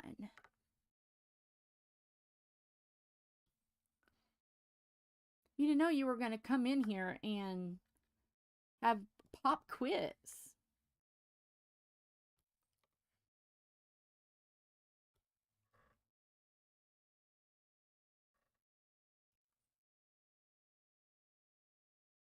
Do them off so they have to guess. Okay. So far we've got do some of it off and on, and then do some on. Okay. Second question, my dear. Should I work like this canvas? Should I do all of it until it's done? Or since I have 5 canvases for pink and black, every day put a new canvas on the board and work it and rotate it? No. What it is should I like the first question is, should I do it all live every day, show the entire process live? Or can I work some of it behind the scenes since I have 5 canvases and also do live? Yes, rotate. So yeah. Because I can do some of the canvas offline to make it go quicker since I have 5, or I can do the whole thing like I'm doing now. The December, I did everything. Well, some of this wasn't. Some of this was done for the Christmas premiere, but all of the rest of it was done live and 1 square at a time. So I'm curious.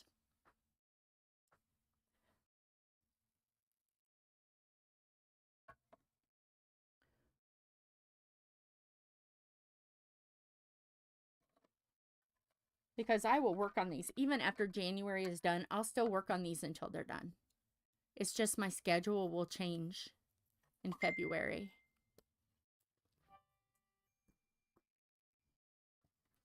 I will go to a different schedule in February.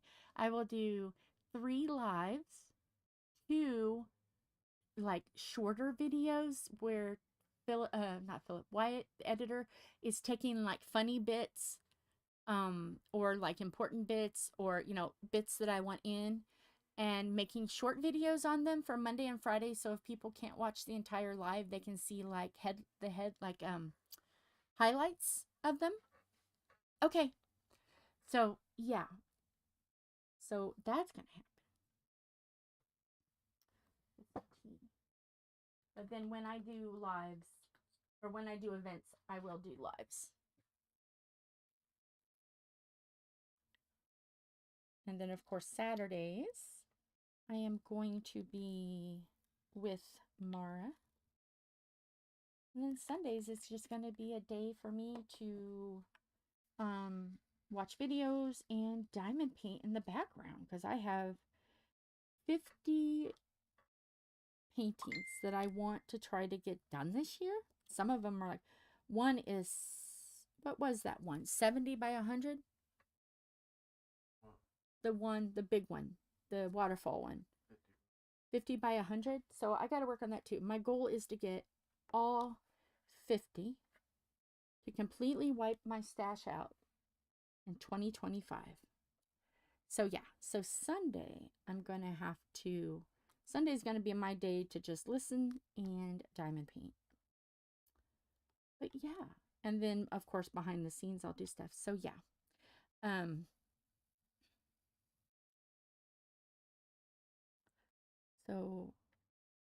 But yeah, during events, I do lives every day because I know there's people that, like me, I'm the same way.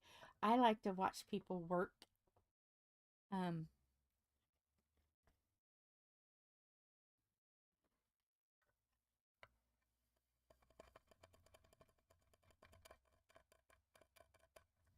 Do you do, well, I know Saturday, I'll have to, Fun Day Sunday, do you mind if I am doing a diamond painting that I'm working on? Because I would love to do videos with you too. If I'm not busy on Sunday, I would love to do videos with you. And I can work on whatever project I'm working on. If you don't mind, I don't want to like barge in if you've already got a full. But I would love to do videos with you too, Star. You're adorably sweet. Okay. I think that'd be fun. When do you start it?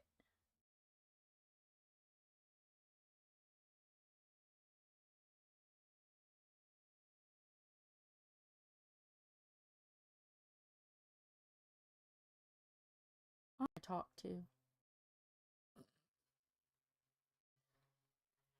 If you're crazy enough to send me a link.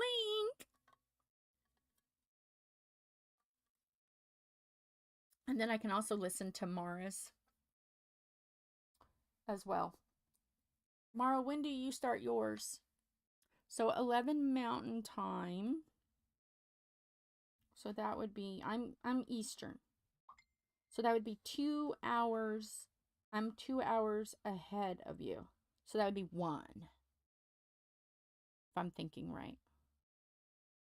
Because it's Pacific, Mountain, Central, Eastern. Thank you, geography class. That'd be 1.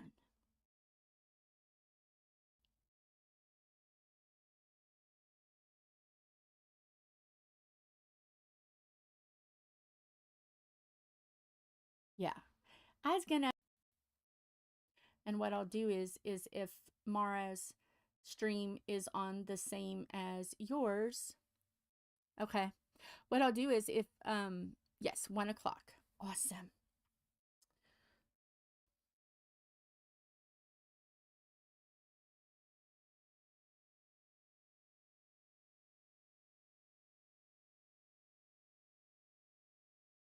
So what I'll do is if Sunday, if Stars and Mara's is the same time, I will wear an earbud And I'll have one ear open and stars, and I'll have one for Mara because I can multitask like that.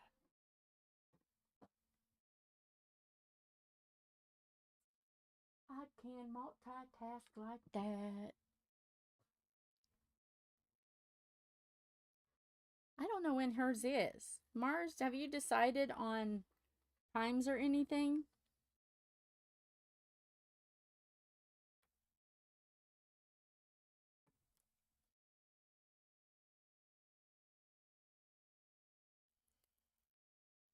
Okay.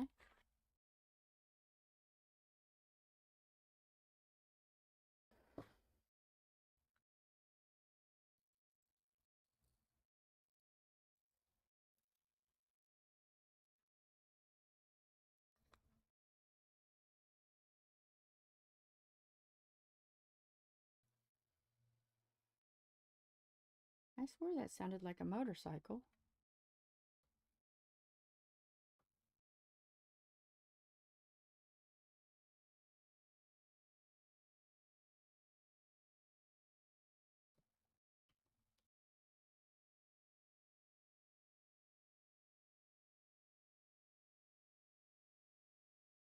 Do is I want to try to get out of my shell a little bit and talk to people more because I other than here and Philip and Tom, I don't really talk much during the day.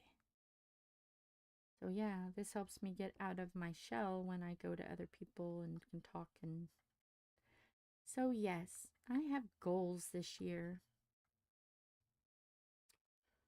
Yep. Scary, huh? Me non-chaotic enough to have a goal.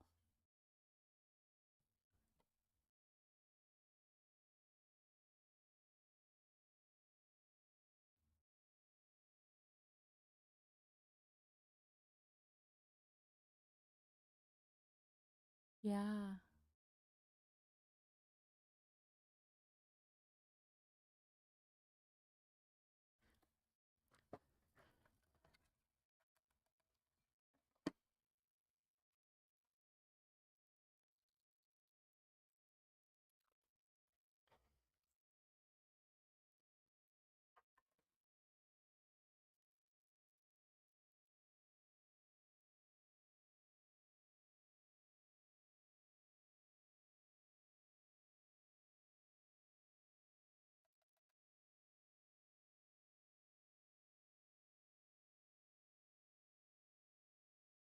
At the stage where I'll have enough to get memberships. I can't imagine. I'm too chaotic. Sometimes the chaos is too much for people.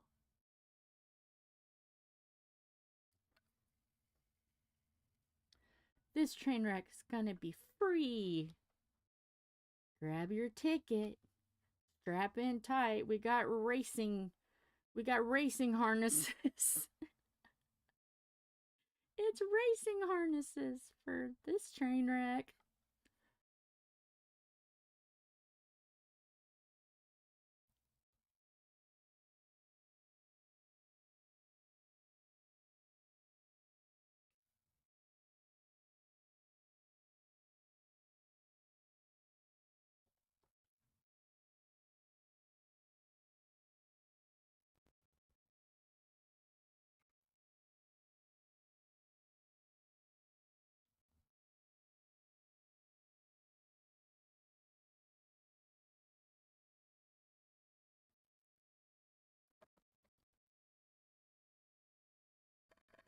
The Christmas.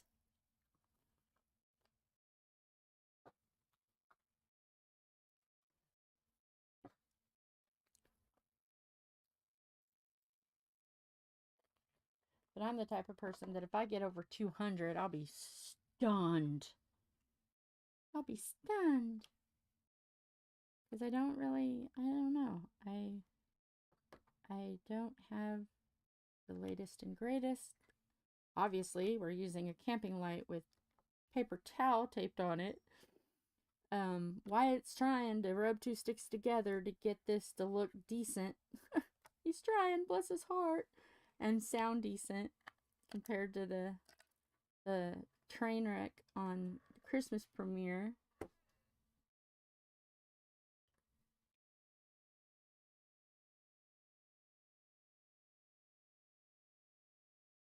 Oh, yeah.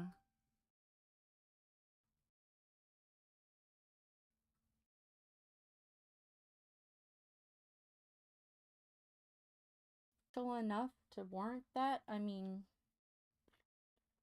you guys have seen this mug. I want to do, like, okay. So,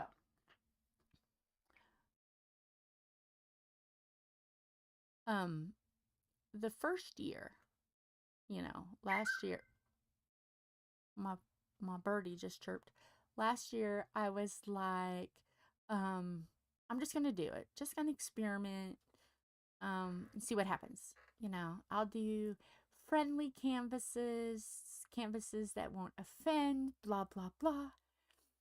And I kind of have that in life. You know, in life, there's a 3-date rule. And the 3-date rule is this. Doesn't matter who you are. The first 3 dates or times, the 3-time rule. The first 3 times you meet me, I will be polite and not rowdy or anything. And then they get used to me. They see me. But then after that, I pull the wall down, and then they get to see the real me. So like the first year, I got stuff that's you know, kind of like, oh, okay, that's great, blah, blah, blah. And so these first 50-some canvases, there were some that were kind of like, you know, like Harley Quinn, that's kind of like, you know, tippy toe over the water. So, but this year, I want to do some series because y'all have met me enough. I've given you, 300 days. I don't know when my first date was. I don't know when I first started. I didn't write that down. But I've given y'all enough time to get to know me. Get to know my channel. Well, after I get all the canvases done, I'm going to start buying stuff a little bit more different to kind of suit me. Because I think you guys can handle it. But we do have a series that's coming up. Diamond Nana and Crafty-ish Kristyn. Diamond Nana had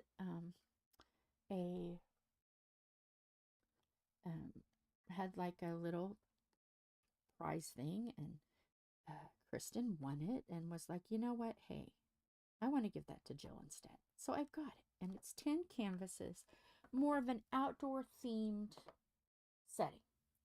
So I want to do that as a series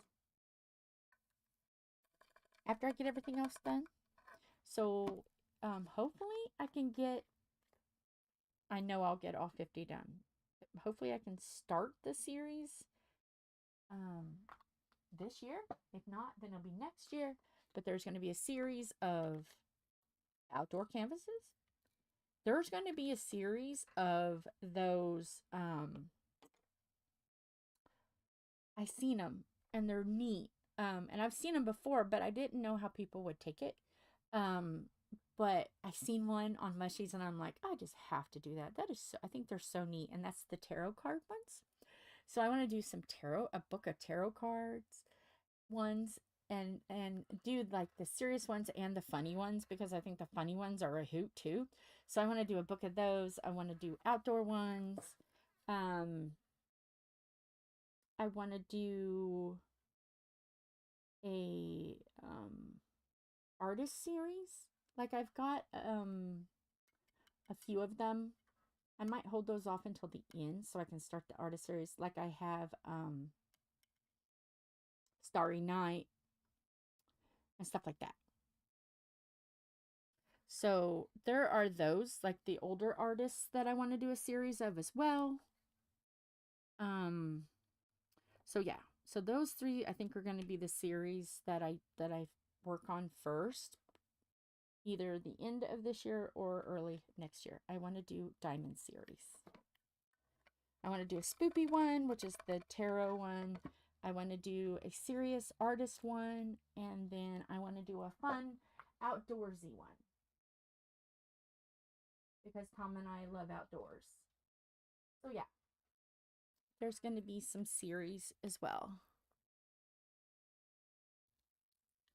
So yeah.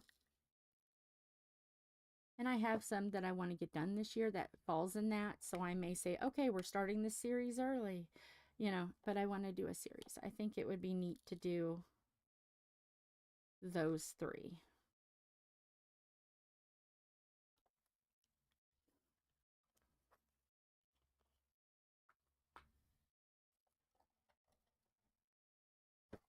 Oh, uh-oh, that was a fail. Okay, let me move this over a little bit, because I have the next to do. Okay, see, here's Chuck and his buddies.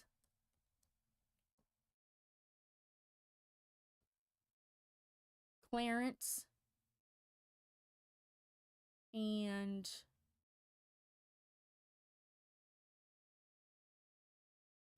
Clarence and Chester.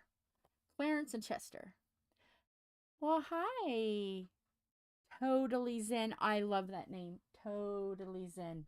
Love it.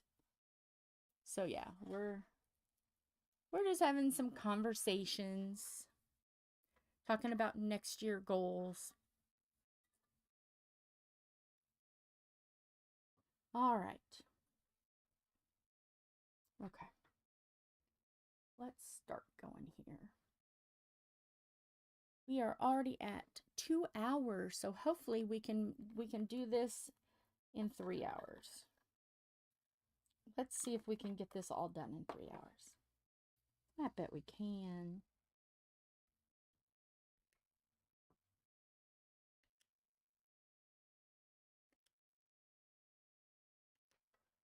Oh yeah.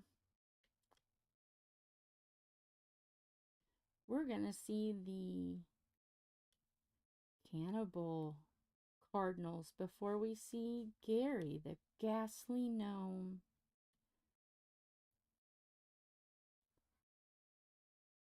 This is for Diecember.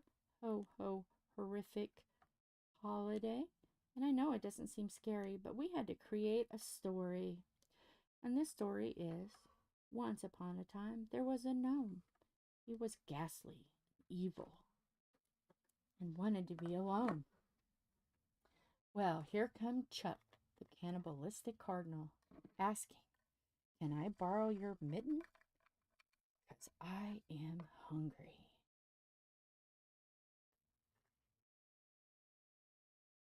Oh, I'm sorry. Well, hopefully you feel better.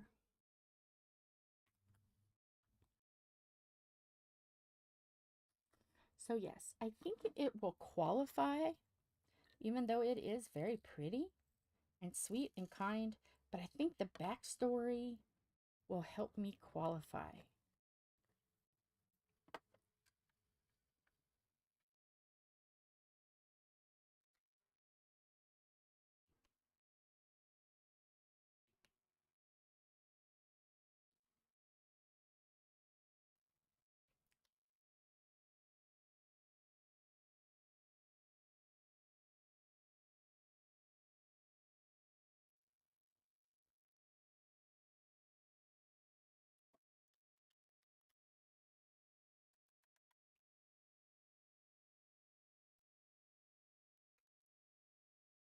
No, it's not good.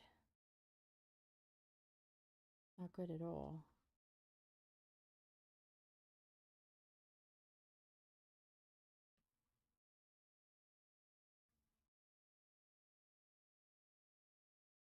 I was always feverish and hot and didn't want to cuddle, and it's like, oh. But I would always give in because it's more important that they feel secure and happy than it is being uncomfortable. So sometimes as a mama, we just gotta sweat it out.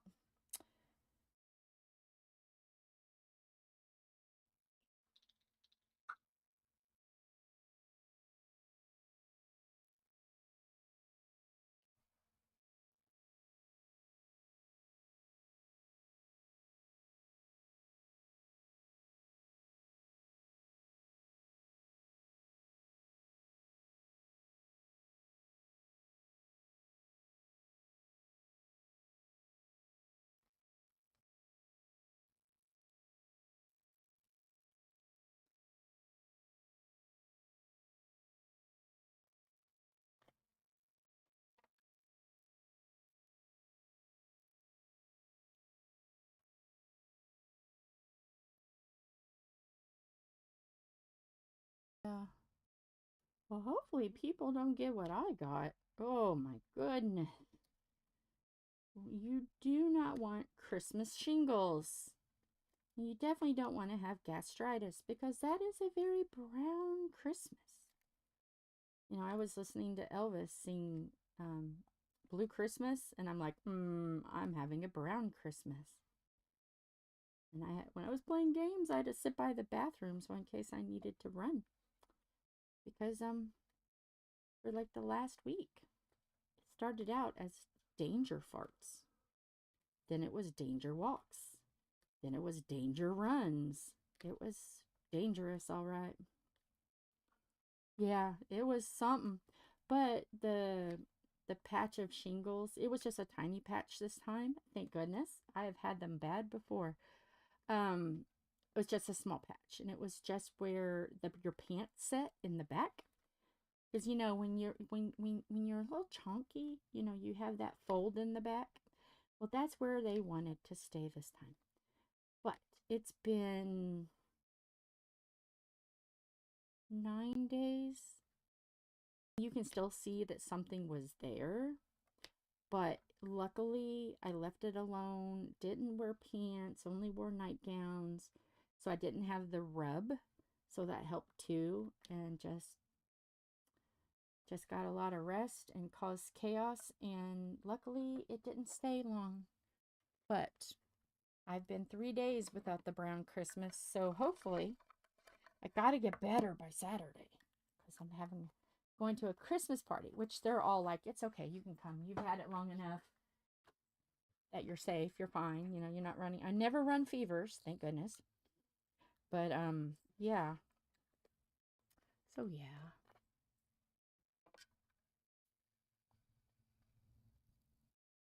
Luckily, the medicine that I take is medicine that they give when you have really bad fibromyalgia, or when you have really bad shingles.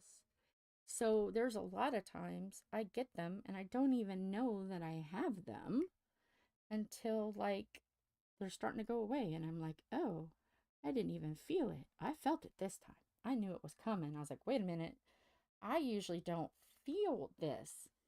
I didn't really get much rash, but oh, the goodness, because I have fibromyalgia. The nerve endings in my back felt like literally whole back in flames. It burnt, and I'm like, I have never had it like this. And then that was like for 3 days or so, and then it quit. It never broke out. Yeah, there's sometimes that it lasts forever, and I don't think it's ever going to go away. And then there's sometimes it's not. It's fine. I usually average them every 6 months or so. And what happened is when I was a little girl, I never got chicken pox correctly. There is a correct way. I did not know that. But I never got them enough to clear the virus out of my system. So it laid dormant in my body. Well, then when I was 16, I got mono, shingles, chicken pox all at the same time. And I was like, okay, this is fun. that was a little bit out of school. But I thought, okay, it'll go away. I've had all of this. It didn't go away. I said, oh crap. So I asked the doctor, I was like, am I going to be stuck with this forever? He's like, well, it should be out, so let's hopefully it's not. It's okay. It wasn't. I'm like, really? So, when Philip was born, I said, okay, he and I are going to get the chickenpox shot. Because obviously, I don't want the same thing to happen to him that happened to me. So, I got the chickenpox shot, which insurance was really curious about it, but I went to the pediatrician and he said in my back history and said, yes, she has immune issues and the chickenpox shot is needed because it's lying dormant and hopefully that it eradicates it. So I had it, broke out in chickenpox. Fun. And I'm like, okay, I broke out again. We're fine. This is going to do it. Everything is great. 6 months later, guess what happened? I got shingles again. I did not get the chickenpox, however, but I got the shingles. So then it seemed like every 6 months. Okay, like every season change. Here comes the shingles. So, went to my doctor. And I said, I'm getting these every 6 months. I've had the chickenpox shot. And he goes, well, if this is happening, and it's like this, it's dormant in your body, and the chickenpox shot didn't get it, there's really nothing else we can do because the chickenpox shot and the shingle shot is not that much different. So he said, there's no point in putting extra chemical in your body because that flares up the fibromyalgia. Anytime I put something new in, there's a chance my body will not like it and try to reject it. So I don't take the shingle shot because obviously it's more chemicals. It'll just make me sick. So I grin and bear it. Luckily, the medicine that they give for that when you have it really severely is the same medicine I take when I have fibromyalgia. And that's why a lot of times I don't even know I have them unless I just happen to see them or like feel like, oh, there's something there that feels weird. Let me look. So yes, I have a very weird body. It does not tolerate a lot of antibiotics. It does not tolerate a lot of chemicals. It does not like. My body now even stops things that I should have. Like, most people, when they drink the fun, good, make you feel wonderful drinks, most people will feel that effect. The loopy high, I better not drink anymore because I am the D word. I don't have that ability. I have drunk and drunk and drunk and drunk, and I should be fall down drunk. And I'm not. So I learned really quickly. I talked to the doctor about it, and he goes, okay, yeah, no, sometimes that can be a side effect. Not very often, but it can be. So, you better not drink a lot because you can get alcohol poisoning. I was like, well, okay, well, there you go. So, had to get a drink. So I was at a Halloween party and I was talking and somebody had a gummy bear. Yes, I have a very weak immune system. Very weak.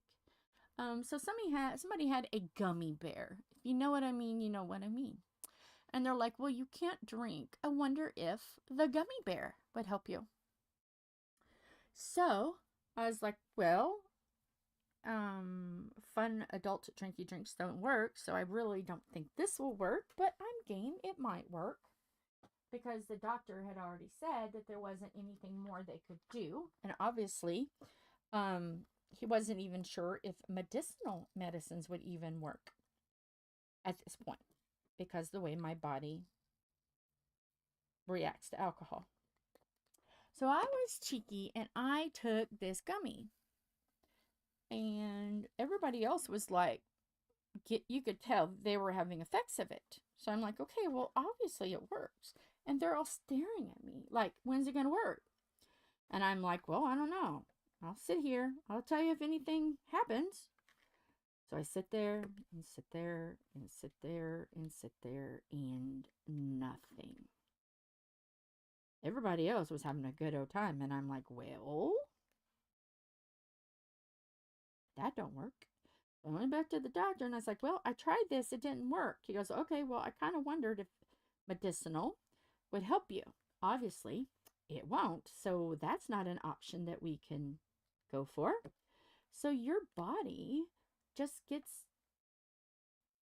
just doesn't allow you to have any, So I chose a painkiller free path because addiction runs in my family.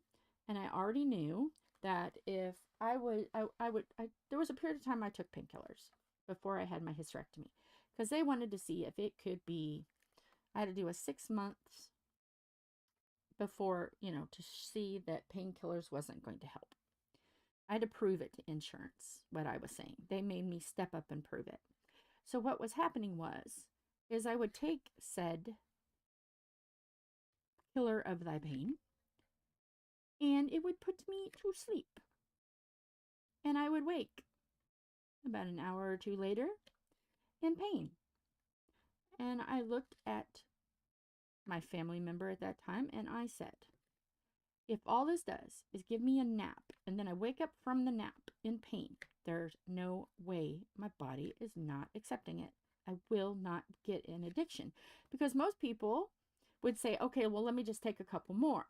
And then you take more and more and more, and then you're addicted. Like, nope. So I chose a painkiller free path. Even before I was like officially diagnosed with fibromyalgia, I already knew pain-free path, painkiller free path. So vitamins, as much medicine they can give me that I will accept. And then I just deal. Shuffle up and deal. Tylenol is the strongest. Let's go. So yeah,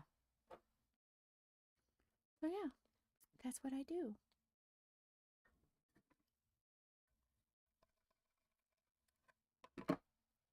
And there are days when the pain is not fun, especially when the trigeminal nerve that it goes into my eye, it goes above my lip, and it goes underneath my lip. There's a nerve there, and when that fires, so I have a medicine. Okay, let's just say this. They have found when, because fibromyalgia, it is becoming more popular diagnosis. So they are going in and they are doing more research. Come to find out, a lot of the medicines that have been used for mental health also helps calm nerve endings with fibromyalgia. So I am on medicines to help the nerve endings. That also helps with mental illness. So I'm getting a 2-for-1 special because anybody who has fibromyalgia knows that anxiety and depression runs with that. So I'm getting a 2-for-1 special, which helps a lot.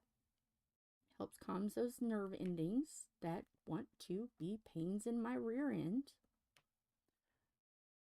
But yes, remember my beautiful train wrecks. About 2 or 3 weeks ago, I was having leg pain, and then all of a sudden I stopped talking about it. Remember that? I stopped talking about it. I got fed up. Guess what? I'm still having that same pain. It's what, almost a month now? Same pain. Has not gone. So yes, we are probably knocking on the door of, we are at the worst case scenario of the nothing more we can do. I wonder if I finally hit the threshold. And I hope not. I hope this is just because I've been sick, because I don't want to live this way the rest of my life. I don't want to be maxed out. But I think I might be. We'll see if it goes away after all of this is over. But you know what? Not going to stop me. I will still paint. I will still diamond paint. I will still live. I will still do all of it that I can. Not going to let this stop me. Now, mind you, days that if the trigeminal nerve messes up and I can't speak because it hurts to move, you know, that's when, and you know, I can't move my mouth like freezes, then I'll have a pre-recorded video. But if I can do it, I'll do it. So I will promise you this. If there is a reason why you are not seeing a live, it's because I'm very, very bad. Yes, I'm in Indiana. Yep, I'm in Indiana. It's really, really bad. Because usually I can hurt really bad and still do. So if there's something where you do not see me, rest assured that I feel really bad. Because if I feel like I can do, I will do. That's just my brain. I like to push. But most of the time, so you guys don't worry, I will be saying, oh, by the way, I'm going to do this because I have to go here or something. I will let you know. But if I just randomly don't pop up, don't freak out. I'm just in too much pain to shuffle up and deal that day. Yeah. Indiana sucks. But, you know, and Tom will tell you, I try to do my best. Don't I, Tom? Mm-hmm. I try to do. And there's times I overdo. And then the second day after, because my pain is never the next day. You know, most people will do something and then the next day it's like, oh, I shouldn't have climbed the ladder, or, oh, why did I move the countertop, or, and then like the next day they're fine. I'm second day. The first day I'm like, oh, it's not going to be so bad. I'm fine. Next day it's like, the evil counter. Yes, I'm in Indianapolis. You're in, oh gosh. I remember seeing that. Princeton? Are you in Princeton? Huntington? Princeton? I remember seeing you. But for the life of me, I don't remember what you said. I've slept. And I do have early onset dementia, so sometimes I can be told something in 5 minutes, 5 minutes later, I'm like, what did I say again? Yeah. Oh, you're in Morgan County. I'm in Marion. We're almost neighbors. Almost neighbors.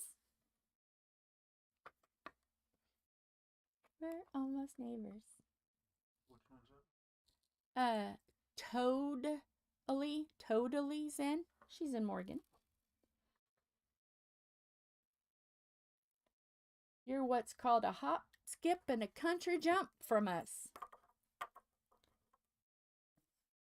For a while, I lived in Coatesville. Did you approve that new one? Not yet. I didn't even know we had a new one. It must have just popped up. Jen is your name? Well, hi, Jen. I'm Jill. For Murphy? Huh? JM? JM? Yeah. Is that you? Did you, There's a friend request, but it's a friend request? Maybe I did. Maybe I did this morning. I don't remember. See, it's my brain. I don't remember. Because I saw it, but I was like, okay, I'm gonna let you okay. do it because of chaos. Well, they showed that they followed 4 different channels, but I know sometimes we gotta start looking a little bit more, but yeah. Instead of just, well, I'll let you okay. look at it. So I just posted it. So. Okay. Yeah, we have a Facebook page, Facebook group. Diamond Painting with the Edwards family. And you know it's us because you will see two of us with scary faces behind us is half of a dinosaur.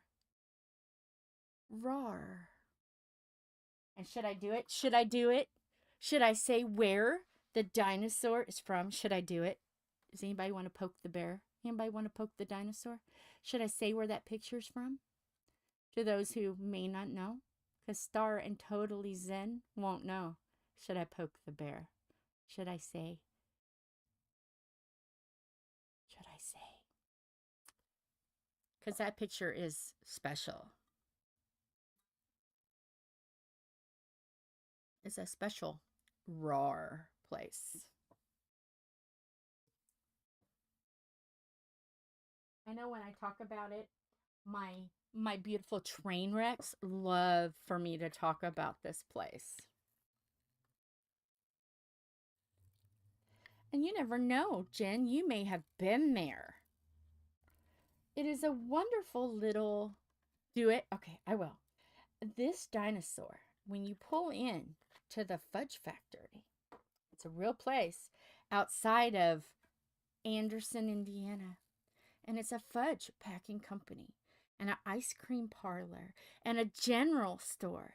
And you know the place is Uranus, Indiana, off of I-69. I'm not joking. Have you guys heard of it? You can look it up on YouTube. There's videos. There's even a video of a dinosaur wedding at Uranus. It's spelled like the planet. It's not dirty at all. It's just a cheeky little place where you can go and have your fudge packed, candy packed. You can have a good lick of an ice cream cone on Uranus. It's fabulous. My train wrecks love when I tell stories about Uranus. And it's like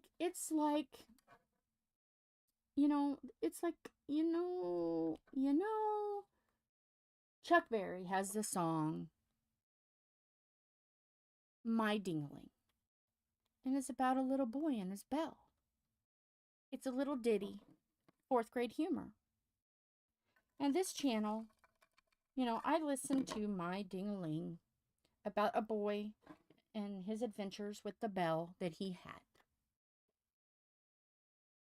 I grew up listening to that song, and for the longest time, I really thought it was about a boy and his bell. It wasn't until I got older that I realized, oh, I know what that song's about. Well, this is what this is about. Uranus is a planet that has wonderful things in it. You have to go there. You have to go there, Jen. And take pictures. Take pictures so you can share it on the community, in the community pages. You have to share it. It's fabulous. You can get everything at Uranus. Fabulous. So Star, I don't know if you've heard me talk about Uranus, and everybody can giggle. If you guys are not giggling, why are you at this channel? Because you guys already know how my brain works. So, I swear, Star, look up Uranus, Indiana on YouTube and see some of the little advertisements. You're going to giggle. The original one? In Missouri or Richmond? The original was in Missouri. Yes, there is a Uranus in Missouri. Yeah, the set number 2 went to Anderson. Yes, we had number 2. But of course, we're going to have number 2. Because if you're going to Uranus, you want to be number 2. Yes. What the big crosses are at Richmond and Ohio?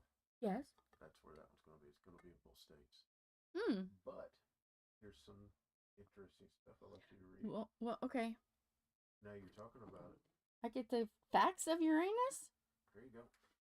I get to discuss about facts of Uranus. This is about the Richmond location. Okay.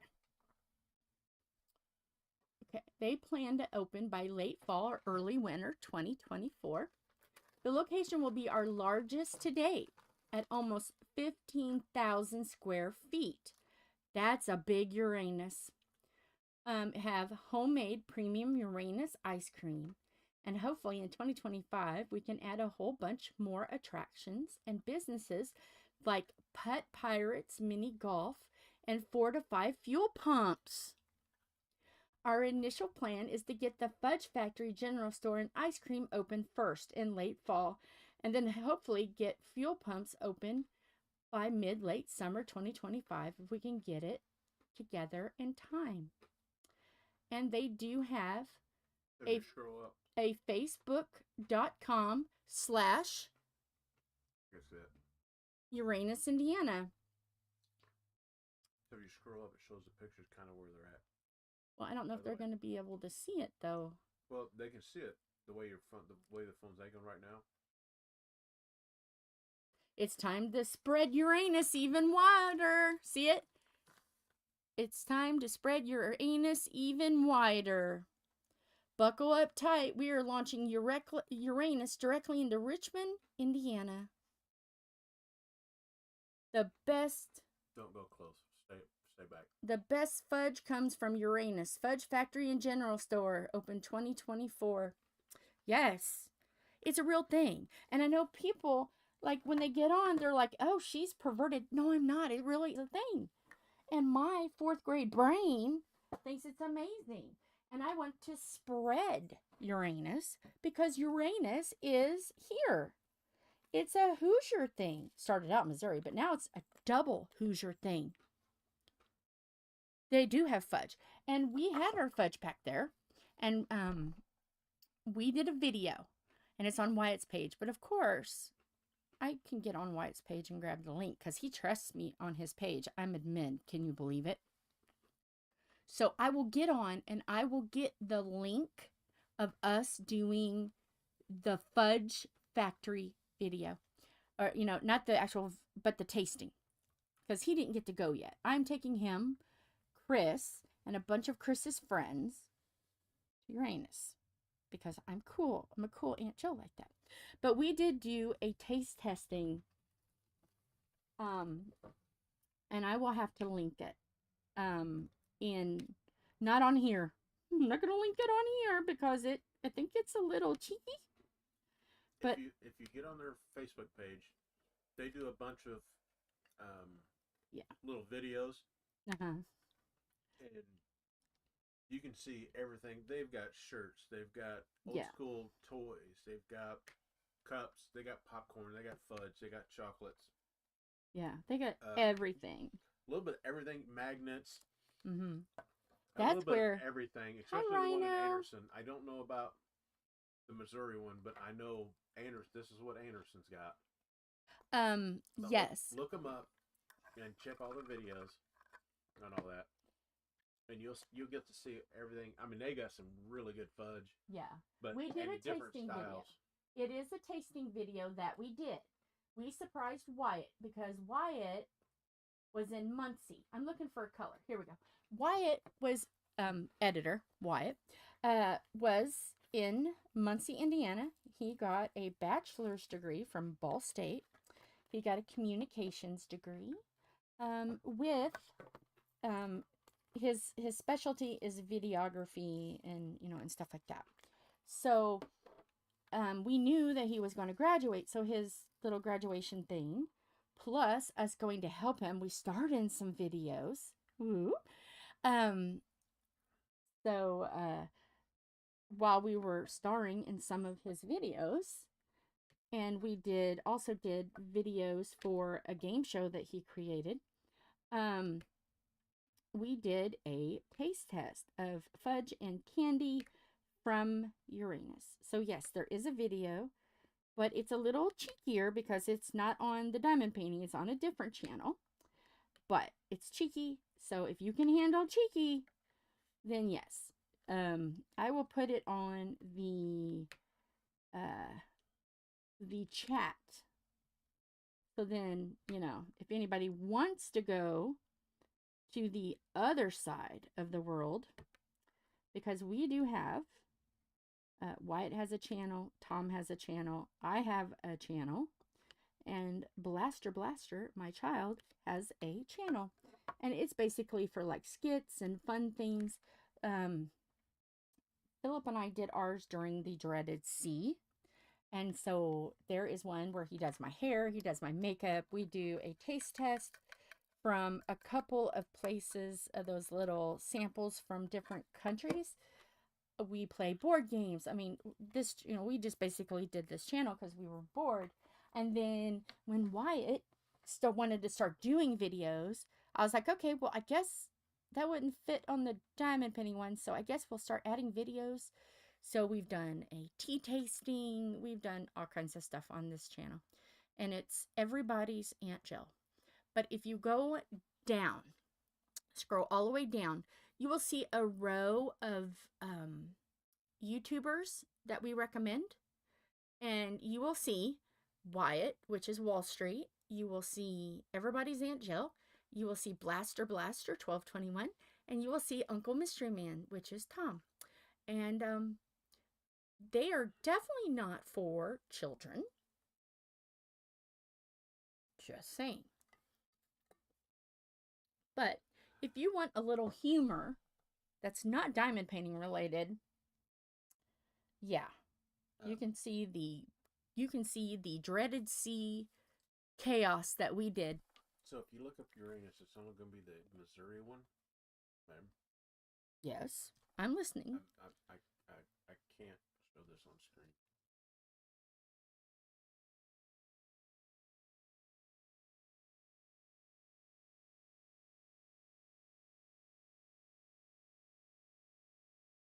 Like this. Okay.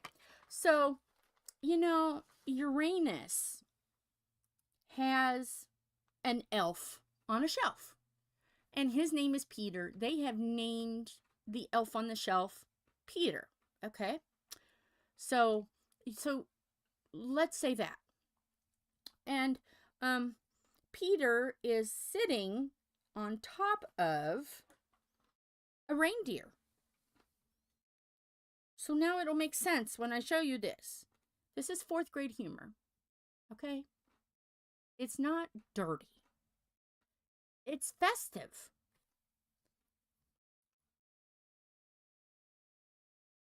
Santa pulled Peter out of Uranus.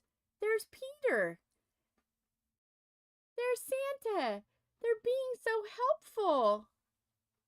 Isn't that lovely? Isn't that lovely? Santa pulled Peter out of Uranus. He was stuck at Uranus. You guys can giggle. I will allow it. Because I'm giggling on the inside. That's brilliant. So, yes, this channel can get a little cheeky. That is why this is set for not for children. It's a little cheeky. But, you know, we just toe the line. This is what I used to tell people all the time. I just plant the seed of dirtiness. It's your minds that grow it. I just give it some Miracle-Gro and water it and say, okay, you can grow now. And I walk away. That's what I do. Hey, Mama. How are you? I haven't had any brown Christmases for a couple of days. So, yes. And the little shingle patch is pretty much gone, I think. So, yes. And I have been such a useful conductor. I'm not doing anything bad at all. I'm being so sweet. I'm not corrupting people. I'm not saying dirty things. I'm not showing dirty things. I'm just talking about Uranus, Indiana. Oh, and they also have canned goods. Oh, they have canned goods? They have canning. Oh. You remember, like, they had the canned pickle or the jar? Yeah, they have canning stuff. Yeah. And candles. They have candles. Yeah, they have everything at Uranus, Indiana.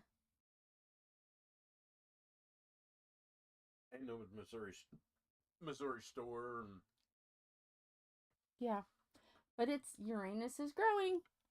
It's going to be in Richmond too. So we're going to have to make 2 field trips. We're going to go to Anderson and then eventually Richmond. It's so exciting. You're going to be able to get gas at Uranus. They're going to have gas pumps. Why didn't they have that at the beginning? Hey, look, you can get filled up at Uranus. He said that. Uranus is spreading. Yes. I can't help it. It's Indiana. We're 4th grade humor here. Am I right, Jen? This is just how we are here. This is how we roll. You probably, what the heck did I start following? No. She said that they're going to go when, getting like Kroger. Yeah, it's just, that's just how we are in Indiana. We find things a little dirty, a little cheeky, because that's how we go there. Our brain just goes. I blame watching Benny Hill as a child. We're not the ones who brought it. Missouri came to us, so. Yeah, it's really Missouri's fault. Tom is right. It started at Missouri. Missouri, and they just came here and made it. I know. They spread it to here. We caught Uranus. And now they're spreading it. Hopefully that doesn't offend you, Mama. I never know how people are, if that would be offensive if I'm talking about Uranus. But yeah, Uranus is a grocery store, a general store. You know, like you go places and you see like the little hillbilly, the brush, but there's no brush in it. You know, it's like for bald people and stuff. It's got like the general store, but it's got like the hillbilly stuff in it too. And you can get that kind of stuff too. Some of it is like tongue-in-cheek humor, literally tongue-in-cheek humor. And you can get like RC Cola. So it's kind of like old general stores and candies and stuff. It's just they made it a tiny bit dirty. Yep, Uranus is getting bigger. Okay, go do some shopping. I'm going to be here. Just work on dishes later on the night. Yeah, I just want to be able to wash my hair before Sunday. Either that or go get it washed. Get it washed, because if I turn water off in the morning, you ain't getting done nothing. Okay, I get to go to it. Oh, I might as well get my hair cut too, I guess, while I'm getting my hair washed. I'll get a haircut. The ends need trimmed anyway. They haven't been trimmed in months. Oh no, the last time I went was last summer. A year and a half now since I got my hair trimmed. It's been a minute. Okay. Love you. So yeah, that's how we are here. Kinda. Yeah. It is kind of like a Cracker Barrel, but cheekier. Imagine a 4th grade class creating a Cracker Barrel. And you got it.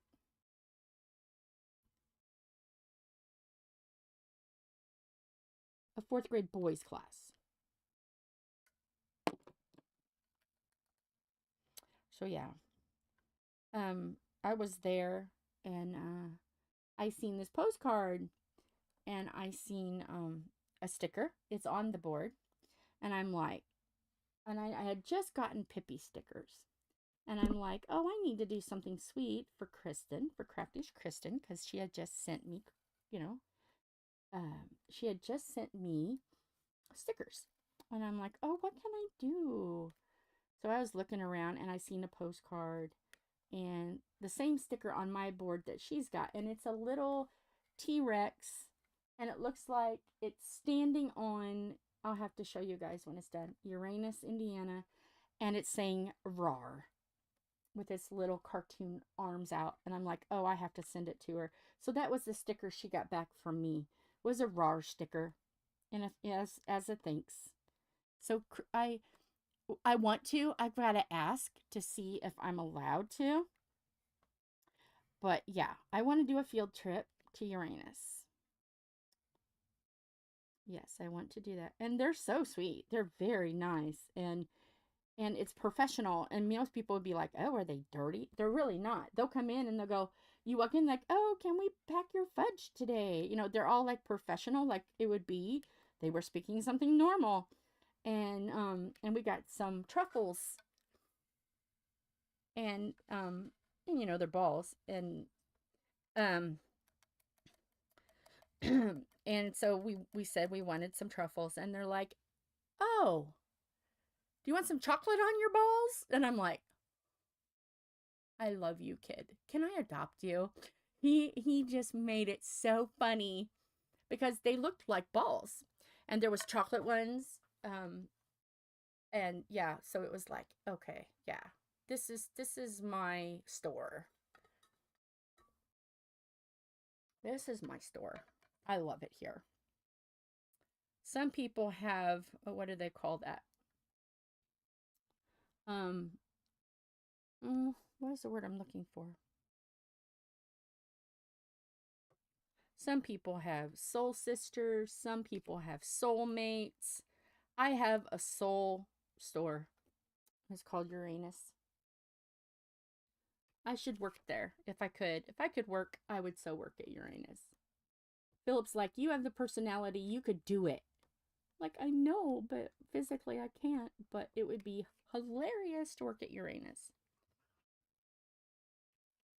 What they need to do in Richmond is next door build, like, ask if they, you know, the company can build a Dick's, which is like a restaurant where people are purposely rude to you. And it's so fun because you can be rude back and it's so fun. They're just rude to you. It's just a place where, you know, it's just like spicy, and it's very popular. And wouldn't that be hilarious to have a Dick's next to Uranus? Okay, love you, Sam.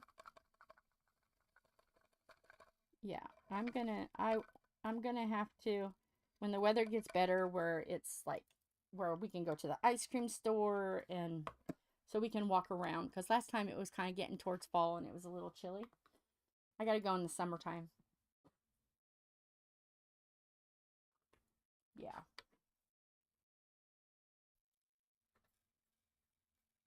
They even have their own newspaper. It's just a little community newspaper of things of Uranus. It's fun.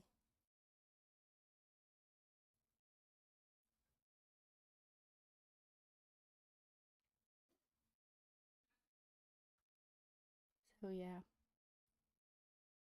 But pretty much now, almost every stream I talk about Uranus because it's just a fun little, okay, the seriousness is out. So one time I did it right at the beginning because I wasn't feeling great. I'm like, okay, I'm just going to make the chaos immediately. But then sometimes I wait towards the end. You never know when Uranus is going to hit. And I'm going to strike with Uranus.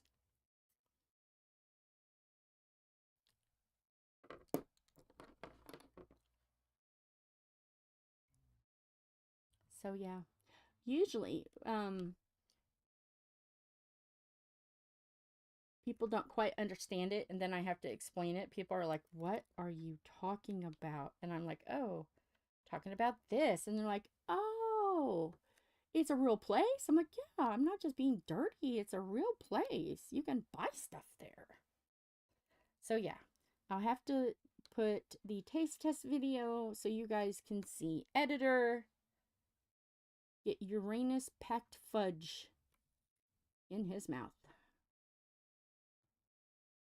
And the chocolate balls and yes.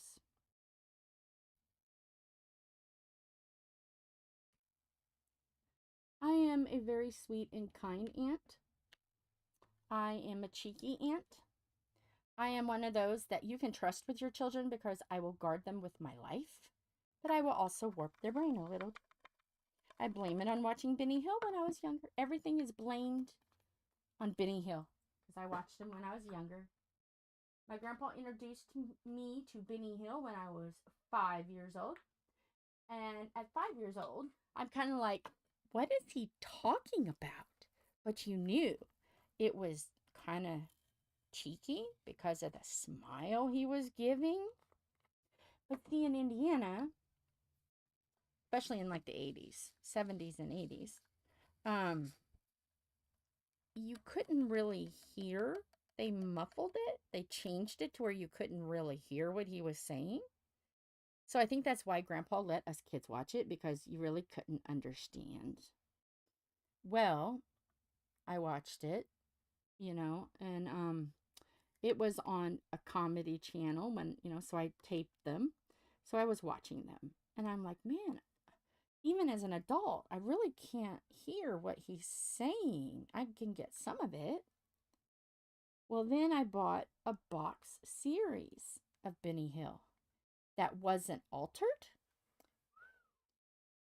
Wow, if my grandpa only knew some of the stuff, the connotations and stuff, and I let my son watch him because I knew he wouldn't get it.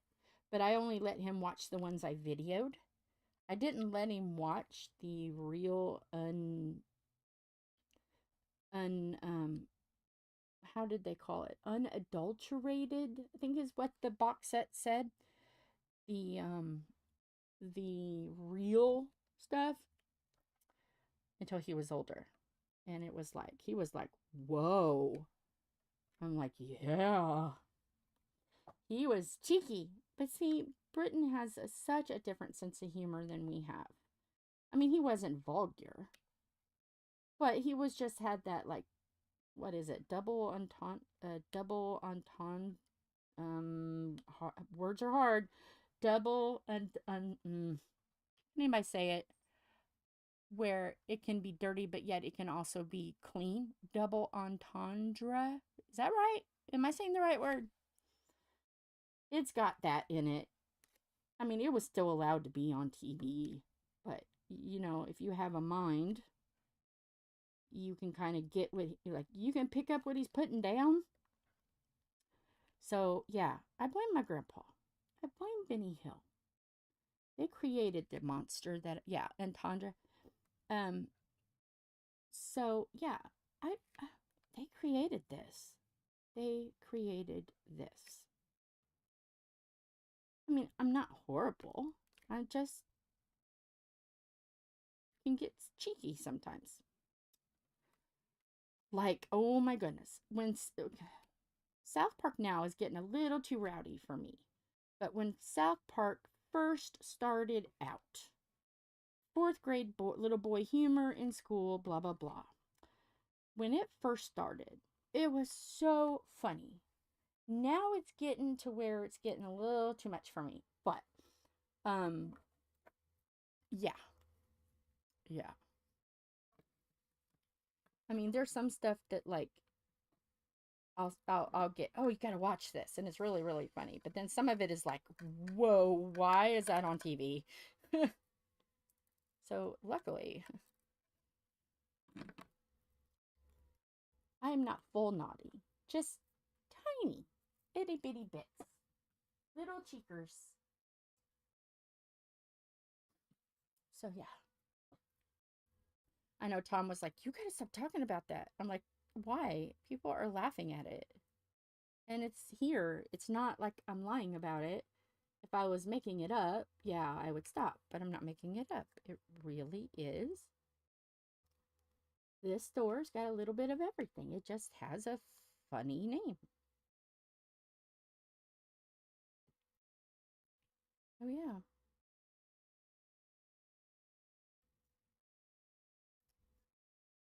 And I figure if you guys were getting tired of it, you would go, ugh, not again, you know. But I was really good, and I don't think I talked about it in the Christmas special. I think I behaved in the Christmas special. I really couldn't hear what I did, and I kind of forgot what I said. But hopefully we fixed that. Hopefully you guys can hear.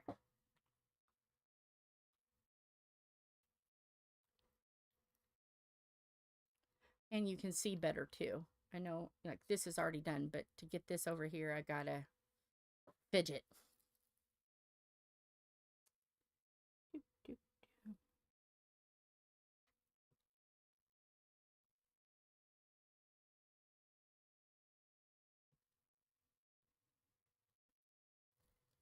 And then when I get the diffuser or whatever that is for the light, that'll help too. That'll take the glare out of the top left corner. So yeah, it's a work in progress. Eventually I'm gonna get a better mic. I'm gonna get one with a boom arm. It's gonna be classy. Because 2025 goals is we are going to have a podcast.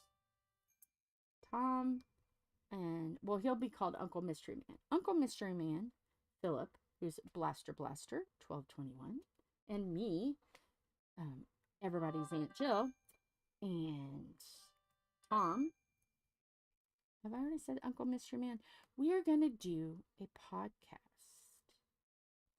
And it's going to be called the BS Podcast. And it is just going to be us talking about BS. Anything that we... Hang on. There's a lot of chaos happening. And that makes me wonder.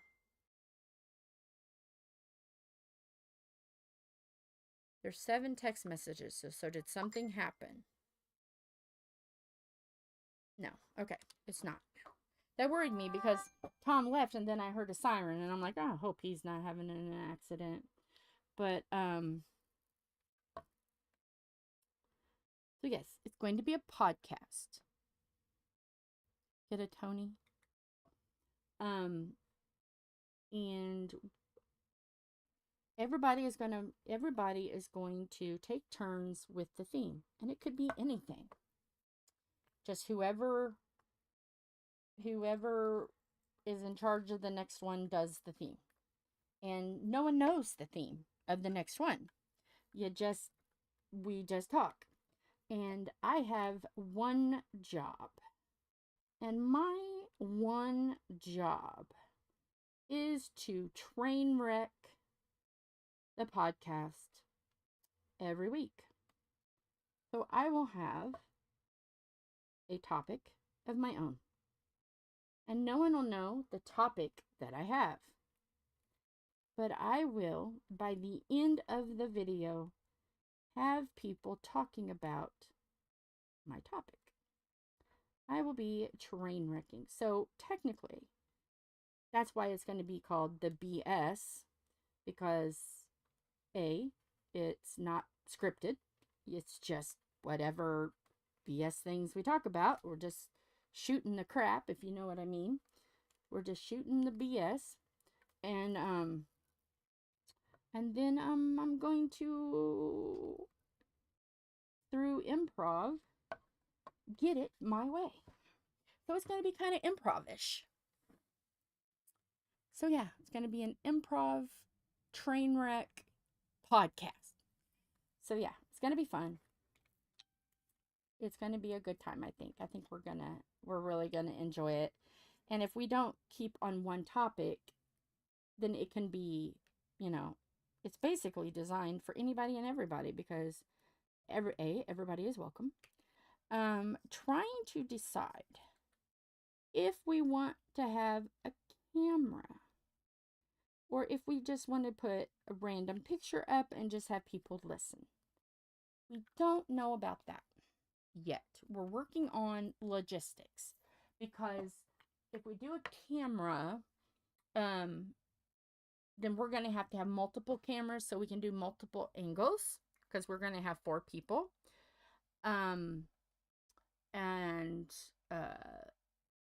Yeah. So we're working it out. It's kind of like something that I brought up. So I'm the mind child of this chaos. I'm the one that thought about it. And I told the kids, I was like, okay, I got this idea. An idea. If you guys will do it, I can get Tom to do it. But if I mention it, Tom will say no. And so, even though he said, I wouldn't have said no. And he's probably listening now because he left.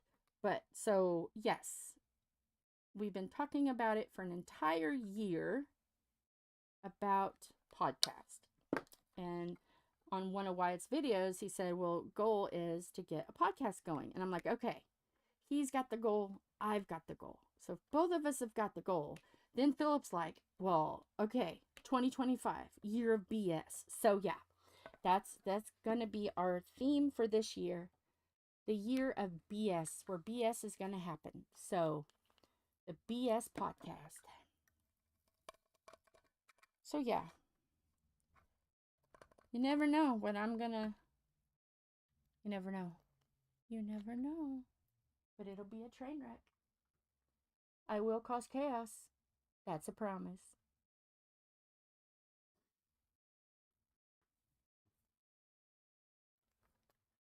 Ooh, we've already been 3 hours, but I want to get this done.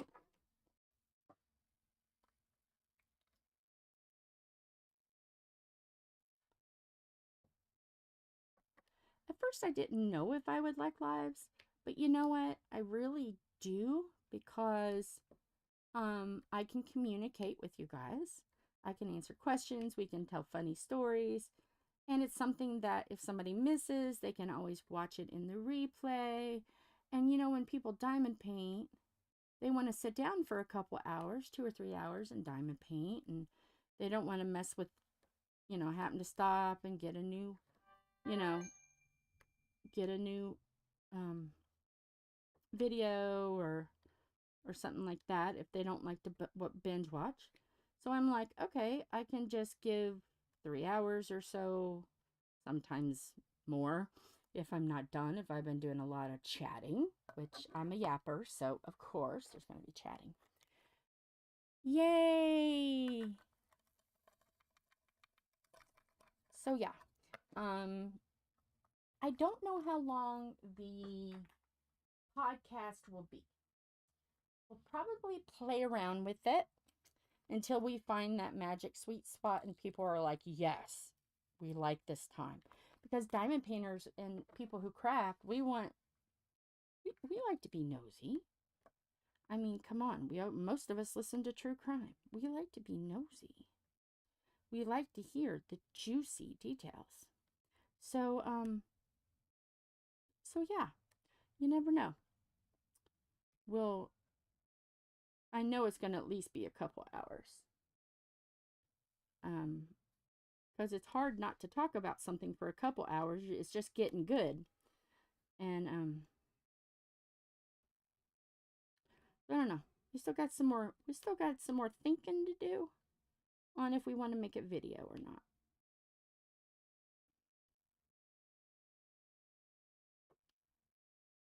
And where we're going to have it, because I know that Wyatt has got the set up in his garage, and we could just bring our mic, our camera to him.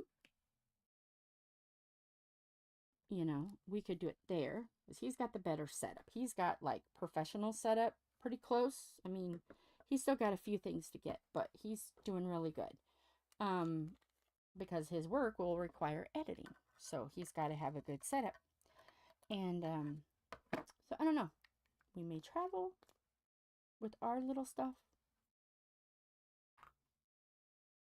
I mean, it worked for the live stream he did for mental health.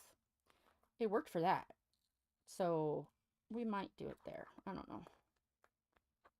And then we got to figure out how many times we want to do it. Once a week, once every 2 weeks, once a month. We still got figuring to do. We still got ciphering to do. The maths aren't mathing yet. So let me ask you this. Would you guys be interested in listening to a BS podcast No real theme, just random. But there are some ground rules to it. It's not going to get, okay, it can be a little cheeky. Okay, there's going to be a little cheekiness to it, but not dirty. When it starts getting a little too heated, it's going to be cut off. So it's going to be like PG-13-ish, and not talk about politics, not talk about things that could set people off. Try to make it safe for everyone, kind of a thing. Because obviously there's topics that trigger people and that will start fights, and we don't want that. So it will have a little bit of ground rules. And if things start getting a little too hot and heavy with topics, then of course I will be the chaotic one to say, whoa, stop, back up, rinse, repeat, stop. So I'm going to be, this is going to be scary, but I am going to be the one that causes chaos, but stops chaos. I'm going to be the moderator and the chaos maker. So yes, and we will be reaching out to people that we know we can trust to moderate. In case it does get a little cheeky in there, we will be having moderators. We have to sit down and decide who's going to be there, who's going to listen, who's going to participate as the guests at home. And we got to figure out, you know, have that person talk to us so we know everybody. And there's things behind the scenes that still has to be done. But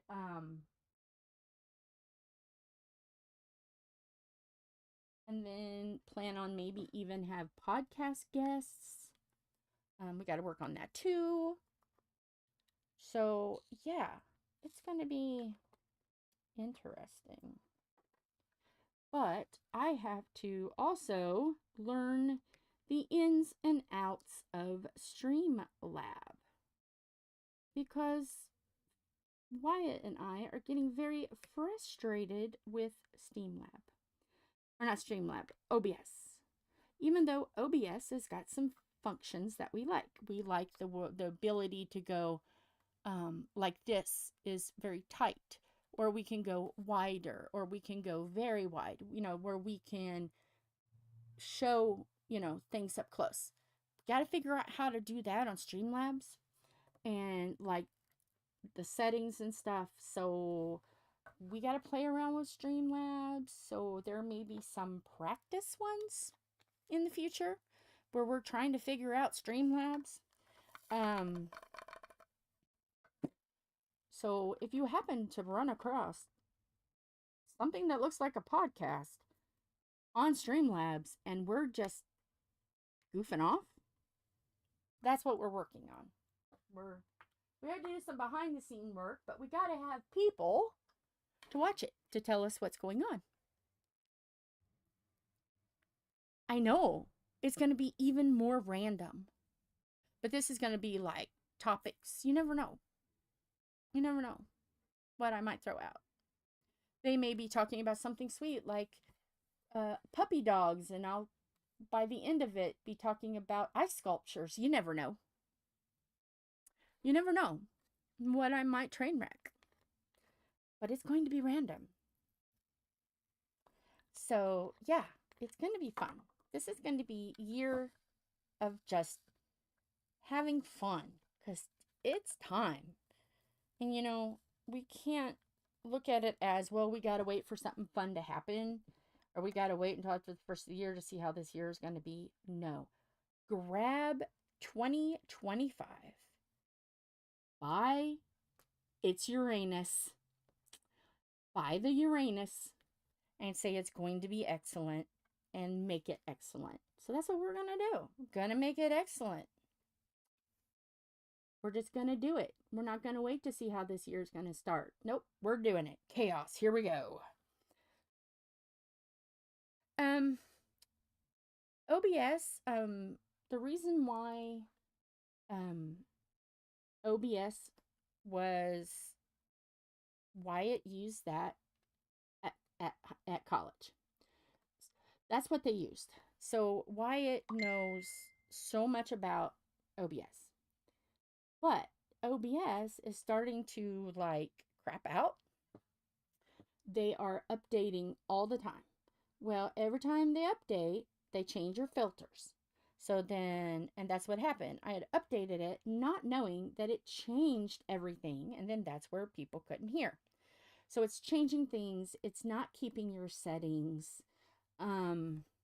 If you want to get the professional stuff, you've got to pay for it. And it's like very expensive. And I'm like, Wyatt, we need OBS, or not OBS, but we need Streamlabs. He goes, but I don't know anything.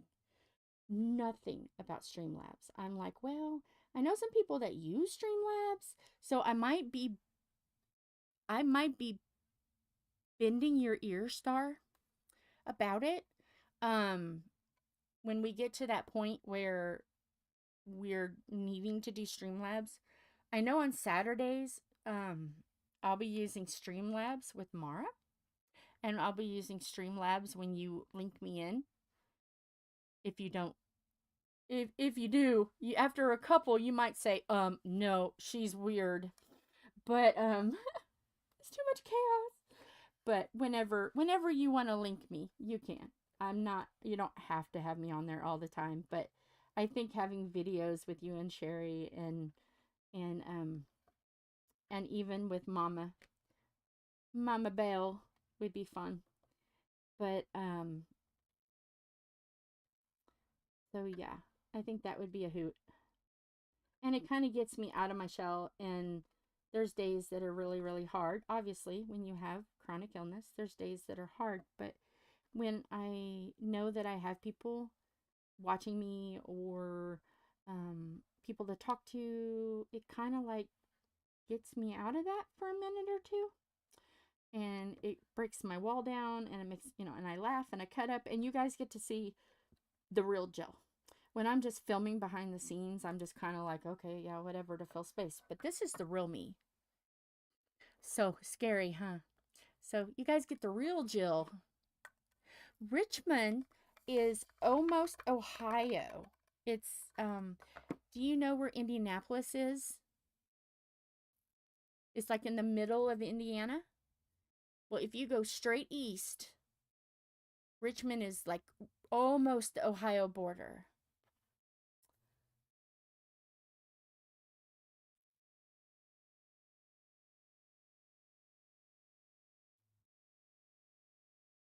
Does like lives or anything,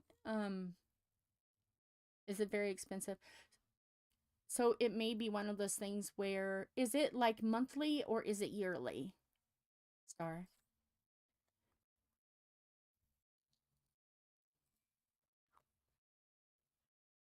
Is it much cheaper?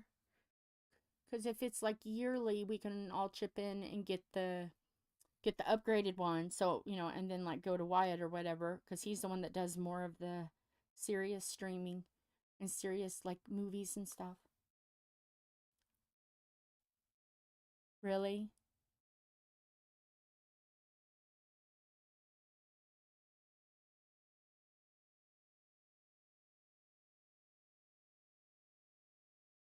Or monthly. We just got to figure out what is the best, because Wyatt has, okay, I can say it now because it's already been shown.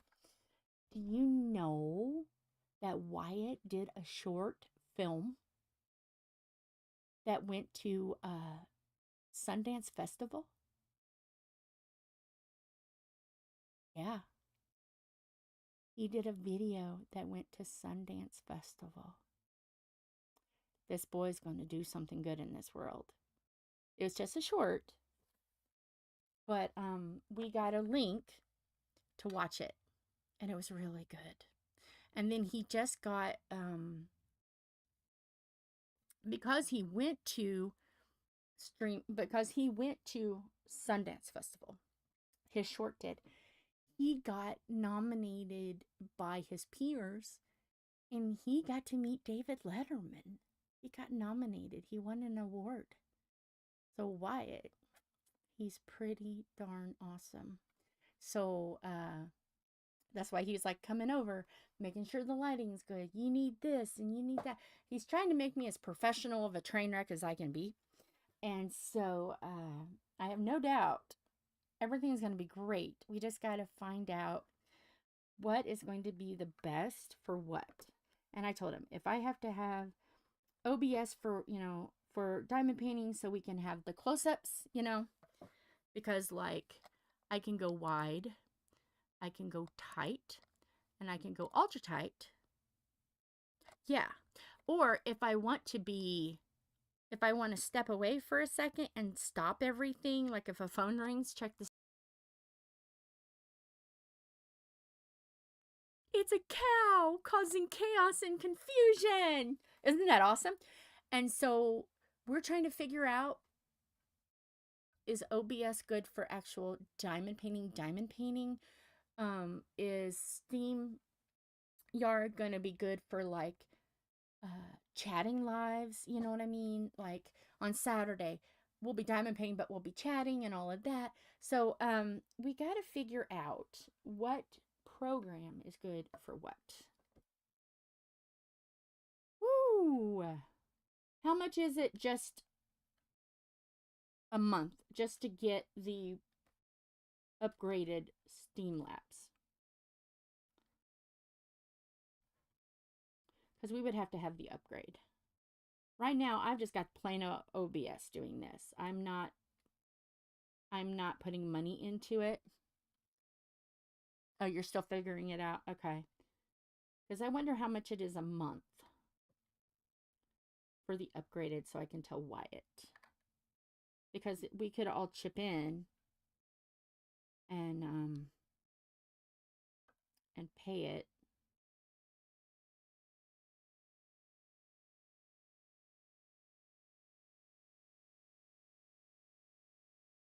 Yeah. So, mind you, we couldn't get any closer.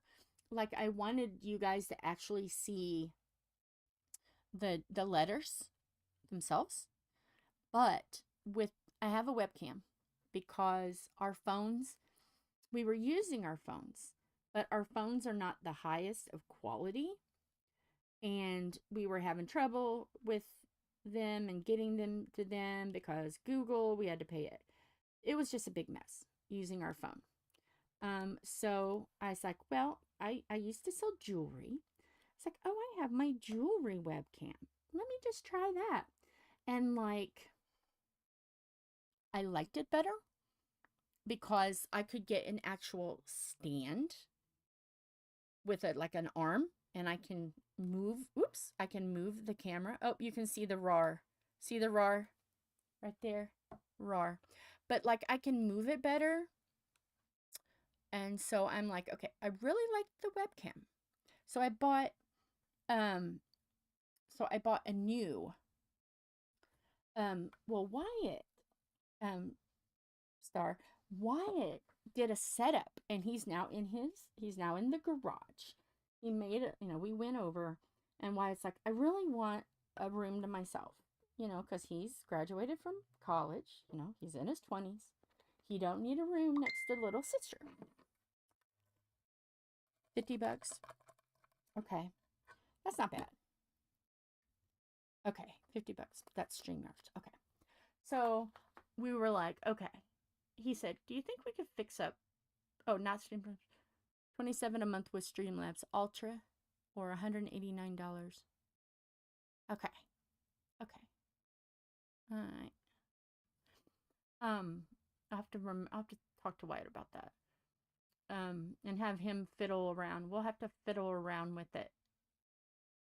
And him at his house and then here, and we'll have to fiddle around and see, you know, if he can figure out stuff. But oh, what was I talking about? Oh yeah, the garage. He goes, I really would like to kind of stay in the garage, but it's gonna need so much work. And I'm like, okay, you want garage? Angel's gonna make sure you get garage. So we went over there and we cleaned it, and washed the walls down and made it into 2 sections, and a living section and then a recording section, and then he decided to go back to school to be a bartender, so we made a bartending section. So we kind of helped him. We got him all situated. Okay, for this child, I climbed up into the attic and we put plywood down. We put boxes of Christmas up. We put boxes of stuff up. The things I did for this child. So, and there was only room for me. So I went up in the attic, rearranged it on my hands and knees, put plywood down, made room. This is what I did for this child. And then we got it all cleaned out. And now we bought him a heater because there wasn't much heat. There was a little bit of heat, but not a lot in the garage. So we bought him a heater and got him all set up. So he's been working real hard, and he's got himself a studio. And on his TV, he puts a fireplace where it looks like there's a fire. He is really... Hi, Rhino. Oh. Rhino is peeping. I love my peepers. So he has got like a little studio. But you see his bed. But we might be able to fix something. We might be able to make like a curtain or something to put over it or around it and make us like a backdrop. Because you can always get fabric that's got cool backgrounds and stuff on it. So, and I got a sewing machine. Curtains are easy. Just sew around the edges. Make a pocket. Easy peasy, lemon squeezy. So yeah. Might have to have some interior decorating. And a second computer so we can have audio and stuff, but we'll figure it out. But yeah.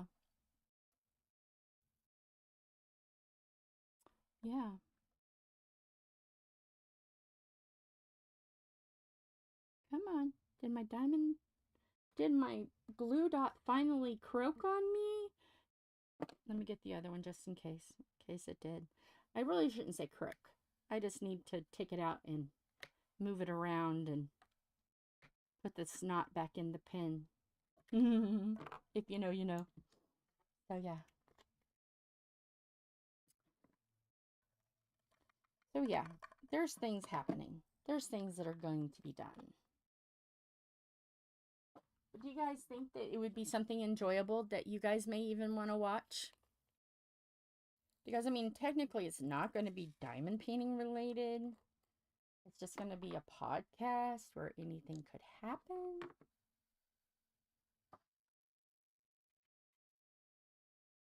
I just wonder if because we all are very small channels. We're all not very big. So it'll take a while for us to gain, you know, a lot of followers. So I'm just curious to see if you guys would be interested in being there and having a podcast to listen to while you're diamond painting.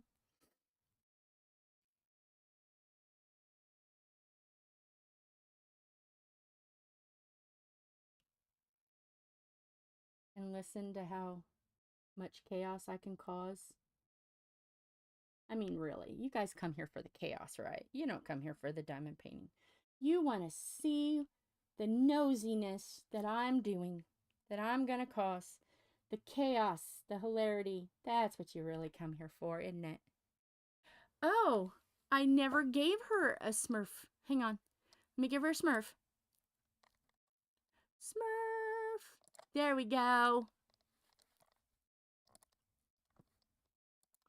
Let's see. Is there anybody else that I've not smurfed? I think it's just Rhino. I'm looking.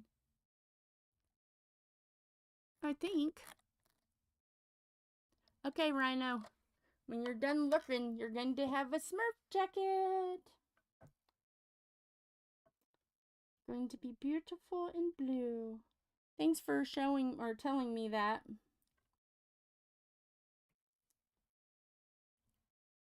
You're welcome. You're welcome. I figure if y'all stay and you come back, first of all, you're rewarded with the Smurf jacket. and possible even sainthood.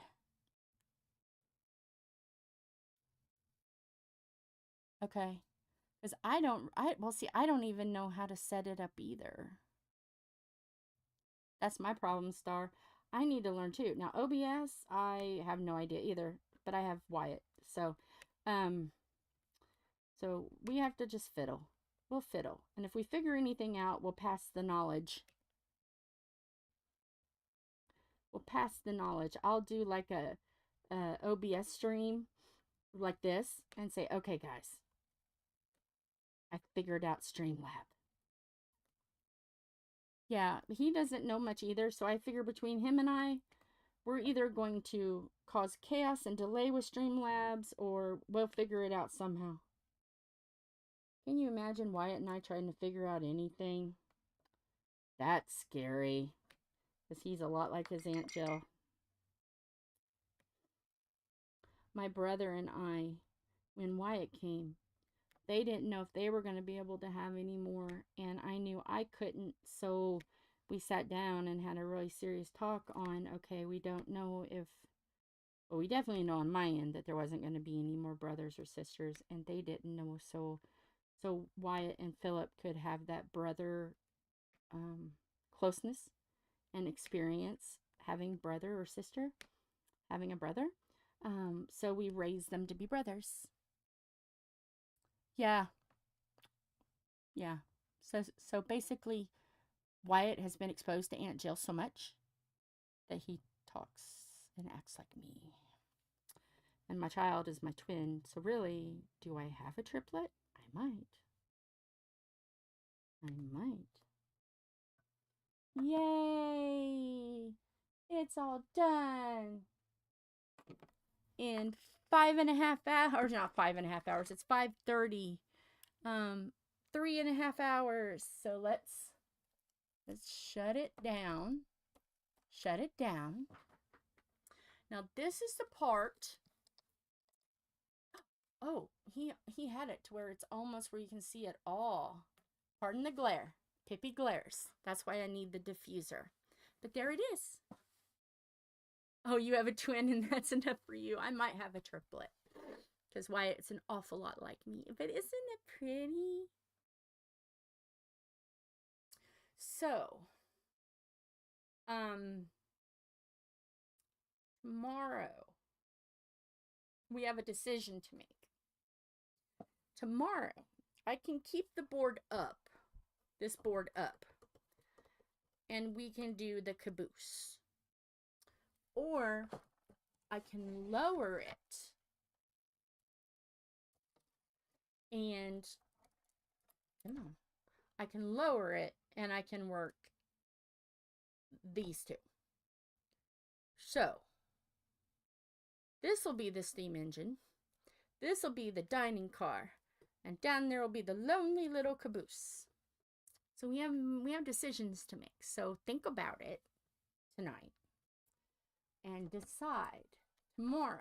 I'm going to say this, what I normally say. I always come in. You know, I always have it. Well, the chaos. Wow, a lot of sirens. I didn't do it. I didn't do anything. I didn't write it down. Can't prove anything. Deny, deny, deny. Hang on. I gotta fix this.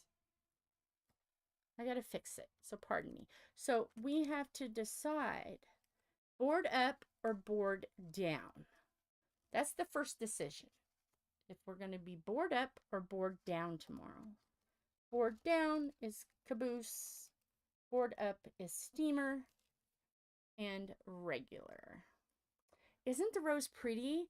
That is going to be for the pink and black event starting January 1st.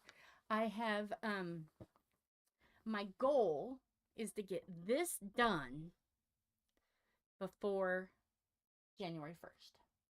And just because I like punishment, it's changed a little bit. But since we had a Christmas premiere where we all got to spend time together on Christmas.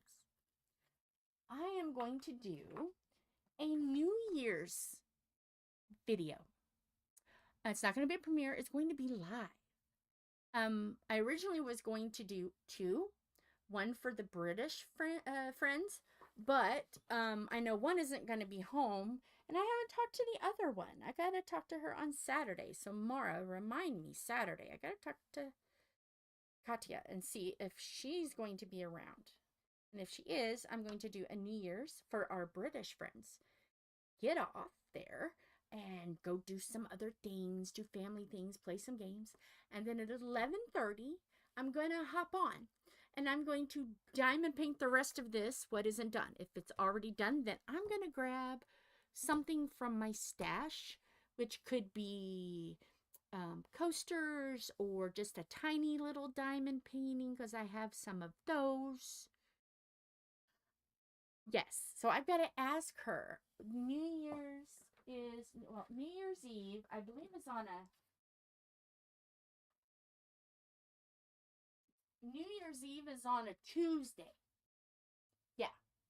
Yes. New Year's Day is Wednesday. So New Year's Eve, I'm going to hop on at 11:30. And I am going to diamond paint something all the way up until Pacific time, which is 3 hours. Until Pacific time has their New Year's. So I'm going to diamond paint... I'm going to diamond paint through New Year's and to bring in New Year's for anyone that wants to celebrate.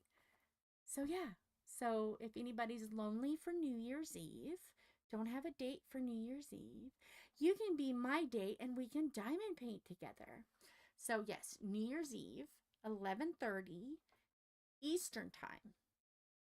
So it'll be 3 hours Pacific, 2 Mountain, 1 Central, and then 0 for, so yeah, 3, 2, 1, you just have to add it. So 12:30 for, am I right? No. 10:30 for Central, 9:30 for Mountain, 8:30 Pacific. Yeah. Well, you can always hop in because it'll be like, I'll get in at like 11:30 my time. So that'll be, are you, what are you? Are you Pacific time? Because if you're Pacific, you're 3.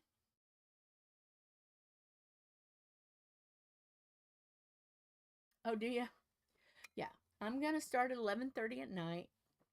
And I'm going to diamond paint a half hour before it turns New Year's Day for us. So yeah, it's going to be in the night. So yeah, it'll end your Pacific time. So you're 3 hours behind us. So I will start 8:30 at night. No. Yeah. So it'll be like 3.5 hours. I'll be going 3.5 hours. So 8:30 at night is when I start your time because it's 11:30 Eastern time. So yeah. So you'll be able to watch a little bit if you're awake at 8:30. So yeah, I'm gonna do a 3.5 hour stream, which is what I usually do, you know. So it's just going to be in the evening time, and you guys will get to hear me delirious at 2:30 in the morning and laughing and giggling. It'll be fun. I will have my plate of goodies because we don't eat an actual meal. We do snacky foods because, you know, with the holidays, by the time you get through all of the Christmas parties, you're tired of special foods. And one year we just said, can we just have some freaking pizza rolls? And then that's what started it. So yeah. by 3 o'clock in the morning, I'm going to be ready to celebrate Pacific times, midnight, say Happy New Year to you, and then my 3 o'clock in the morning body will be ready for bed. Really? So yeah, this is how much I love you guys. I'm going to diamond paint through the New Year's. I'm going to diamond paint through 3 time zones. There's only one thing I have to do. There will be a cow moment, and I'll tell you why.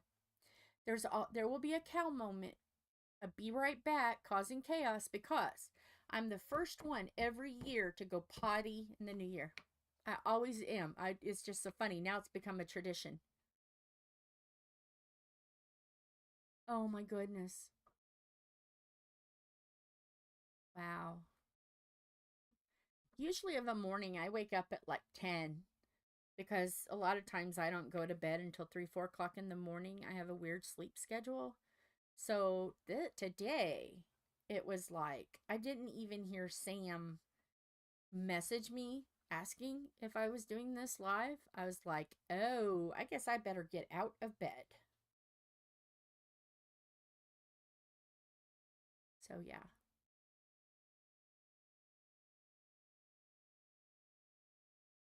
So let's see, Friday, Saturday, Sunday, Monday, Tuesday. So yeah.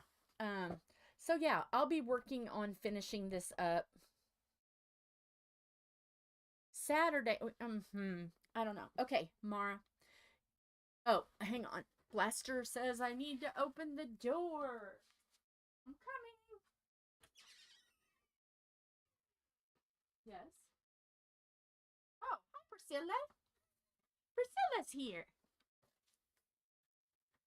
Hang on, baby girl. You gotta have more food. Yeah. So, okay. This is, I have, okay. If I do every strip, including Saturday, I will just be finishing, this is a Saturday, Sunday, Monday, Tuesday. That'll only give me 1 strip, which is fine. But this down here has been partially done. These are tiny little strips. So, here's my thing. Mara, I will let you decide. On the stream tomorrow, should I do this little strip down here, the little strip that's already, like, it's already done, you know, some of it is already done?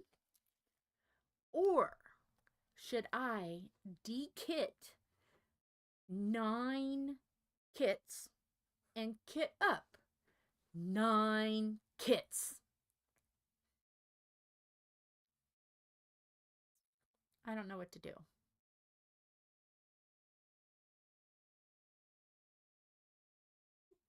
Hi, baby. Philip's gonna get you some food. Philip's working on it, baby. So I don't know what to do. What should I do? I have a lot of kits that need to be kitted down. 9. And to kit up. And I have 2 that's new that I've not, well, most of them are still in their boxes. Like a lot of them I've never even looked at. I mean, so I know what they are, but I've not taken them out of their package yet. So I have 9 kits to kit up, and I don't know what to do.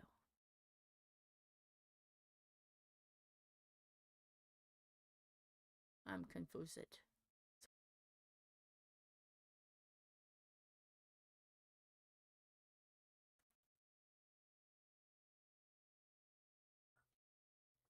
Because I thought, well, maybe doing kitting down would, like, and people get to see when I'm, 9 kits, and people get to see what I've got. And that will give me like a day of still being like, getting behind the scenes stuff done. How long would it take to get down 9? Well, I'm going to go through And any of the numbers that are the same, I'm going to put them all in one jar.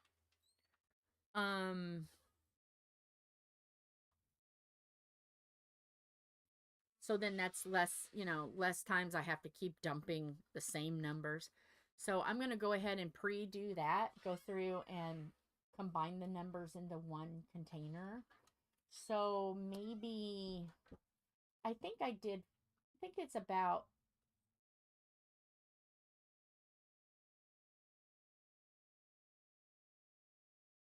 an hour. So that would be like 9 hours that Saturday of me working. It would be a whole day. Yeah, it would be a whole day.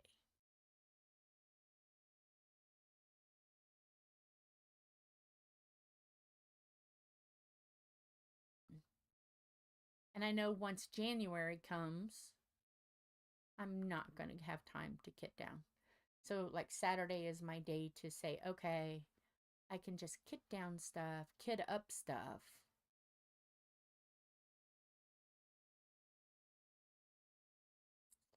Yeah.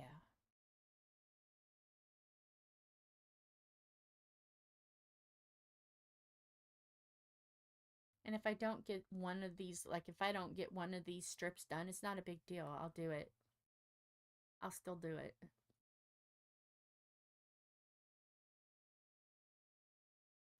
And with the New Year's one being long, you know, because even like up, no, that one isn't.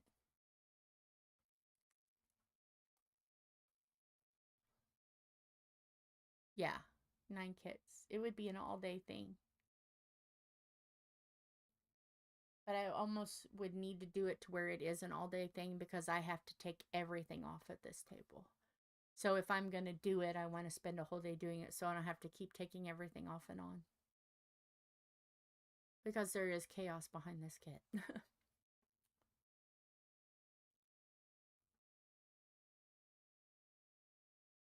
But yeah, I might do that. That way I can talk more and watch comments and stuff. I might do that.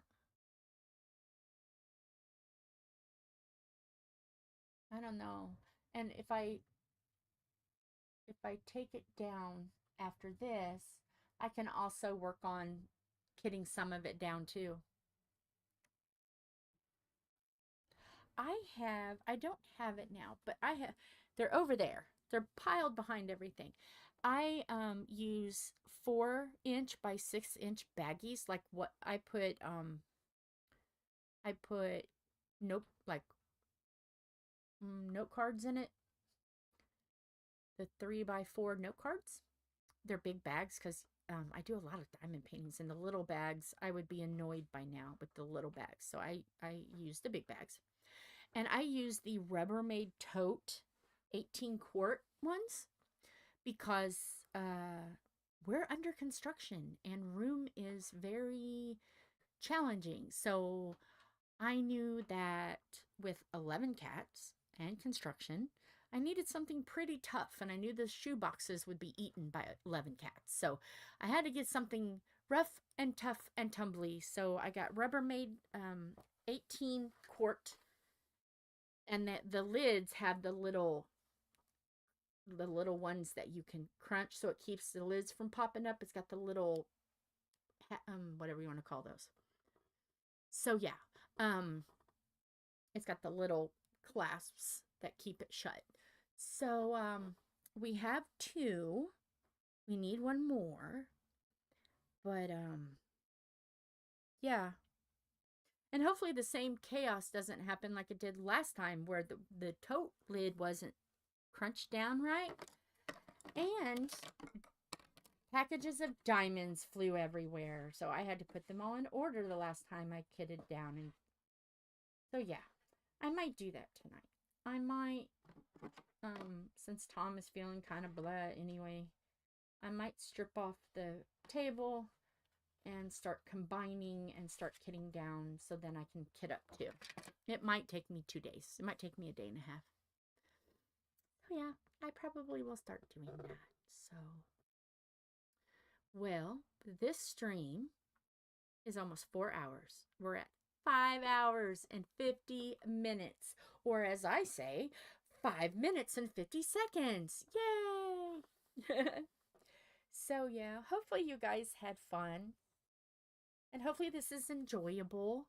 I know Wyatt wants feedback and stuff, and he's like, well, what do you think? How do you think they think? You know, I'm like, I don't know. They keep coming back, so they must love the chaos. I haven't run, you know, the numbers keep going up, so yeah. For Wyatt's sanity, if you can, in the descriptions on the videos that you watch, leave a positive, happy message, or say, hey, Wyatt, you need to do this, or hey, editor, what are you thinking letting her do that? You know, leave little comments, cheerful ones. You know, don't like break his heart. You know, I love him. He's my boy. Don't break his heart. But if you guys could leave some nice cheer for Wyatt, because I think he's doing pretty good. He's taken me from spoopy now to bright. We're bright. So yeah. But so with that, I think I'm going to call it here, so I can go potty. Not number 2. This is not going to be a post-brown Christmas. This is just a tinkle. Echo tinkle. So I will see you guys tomorrow. Mara, when do I need to report for duty, ma'am?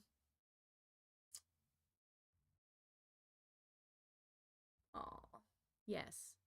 We got to do that.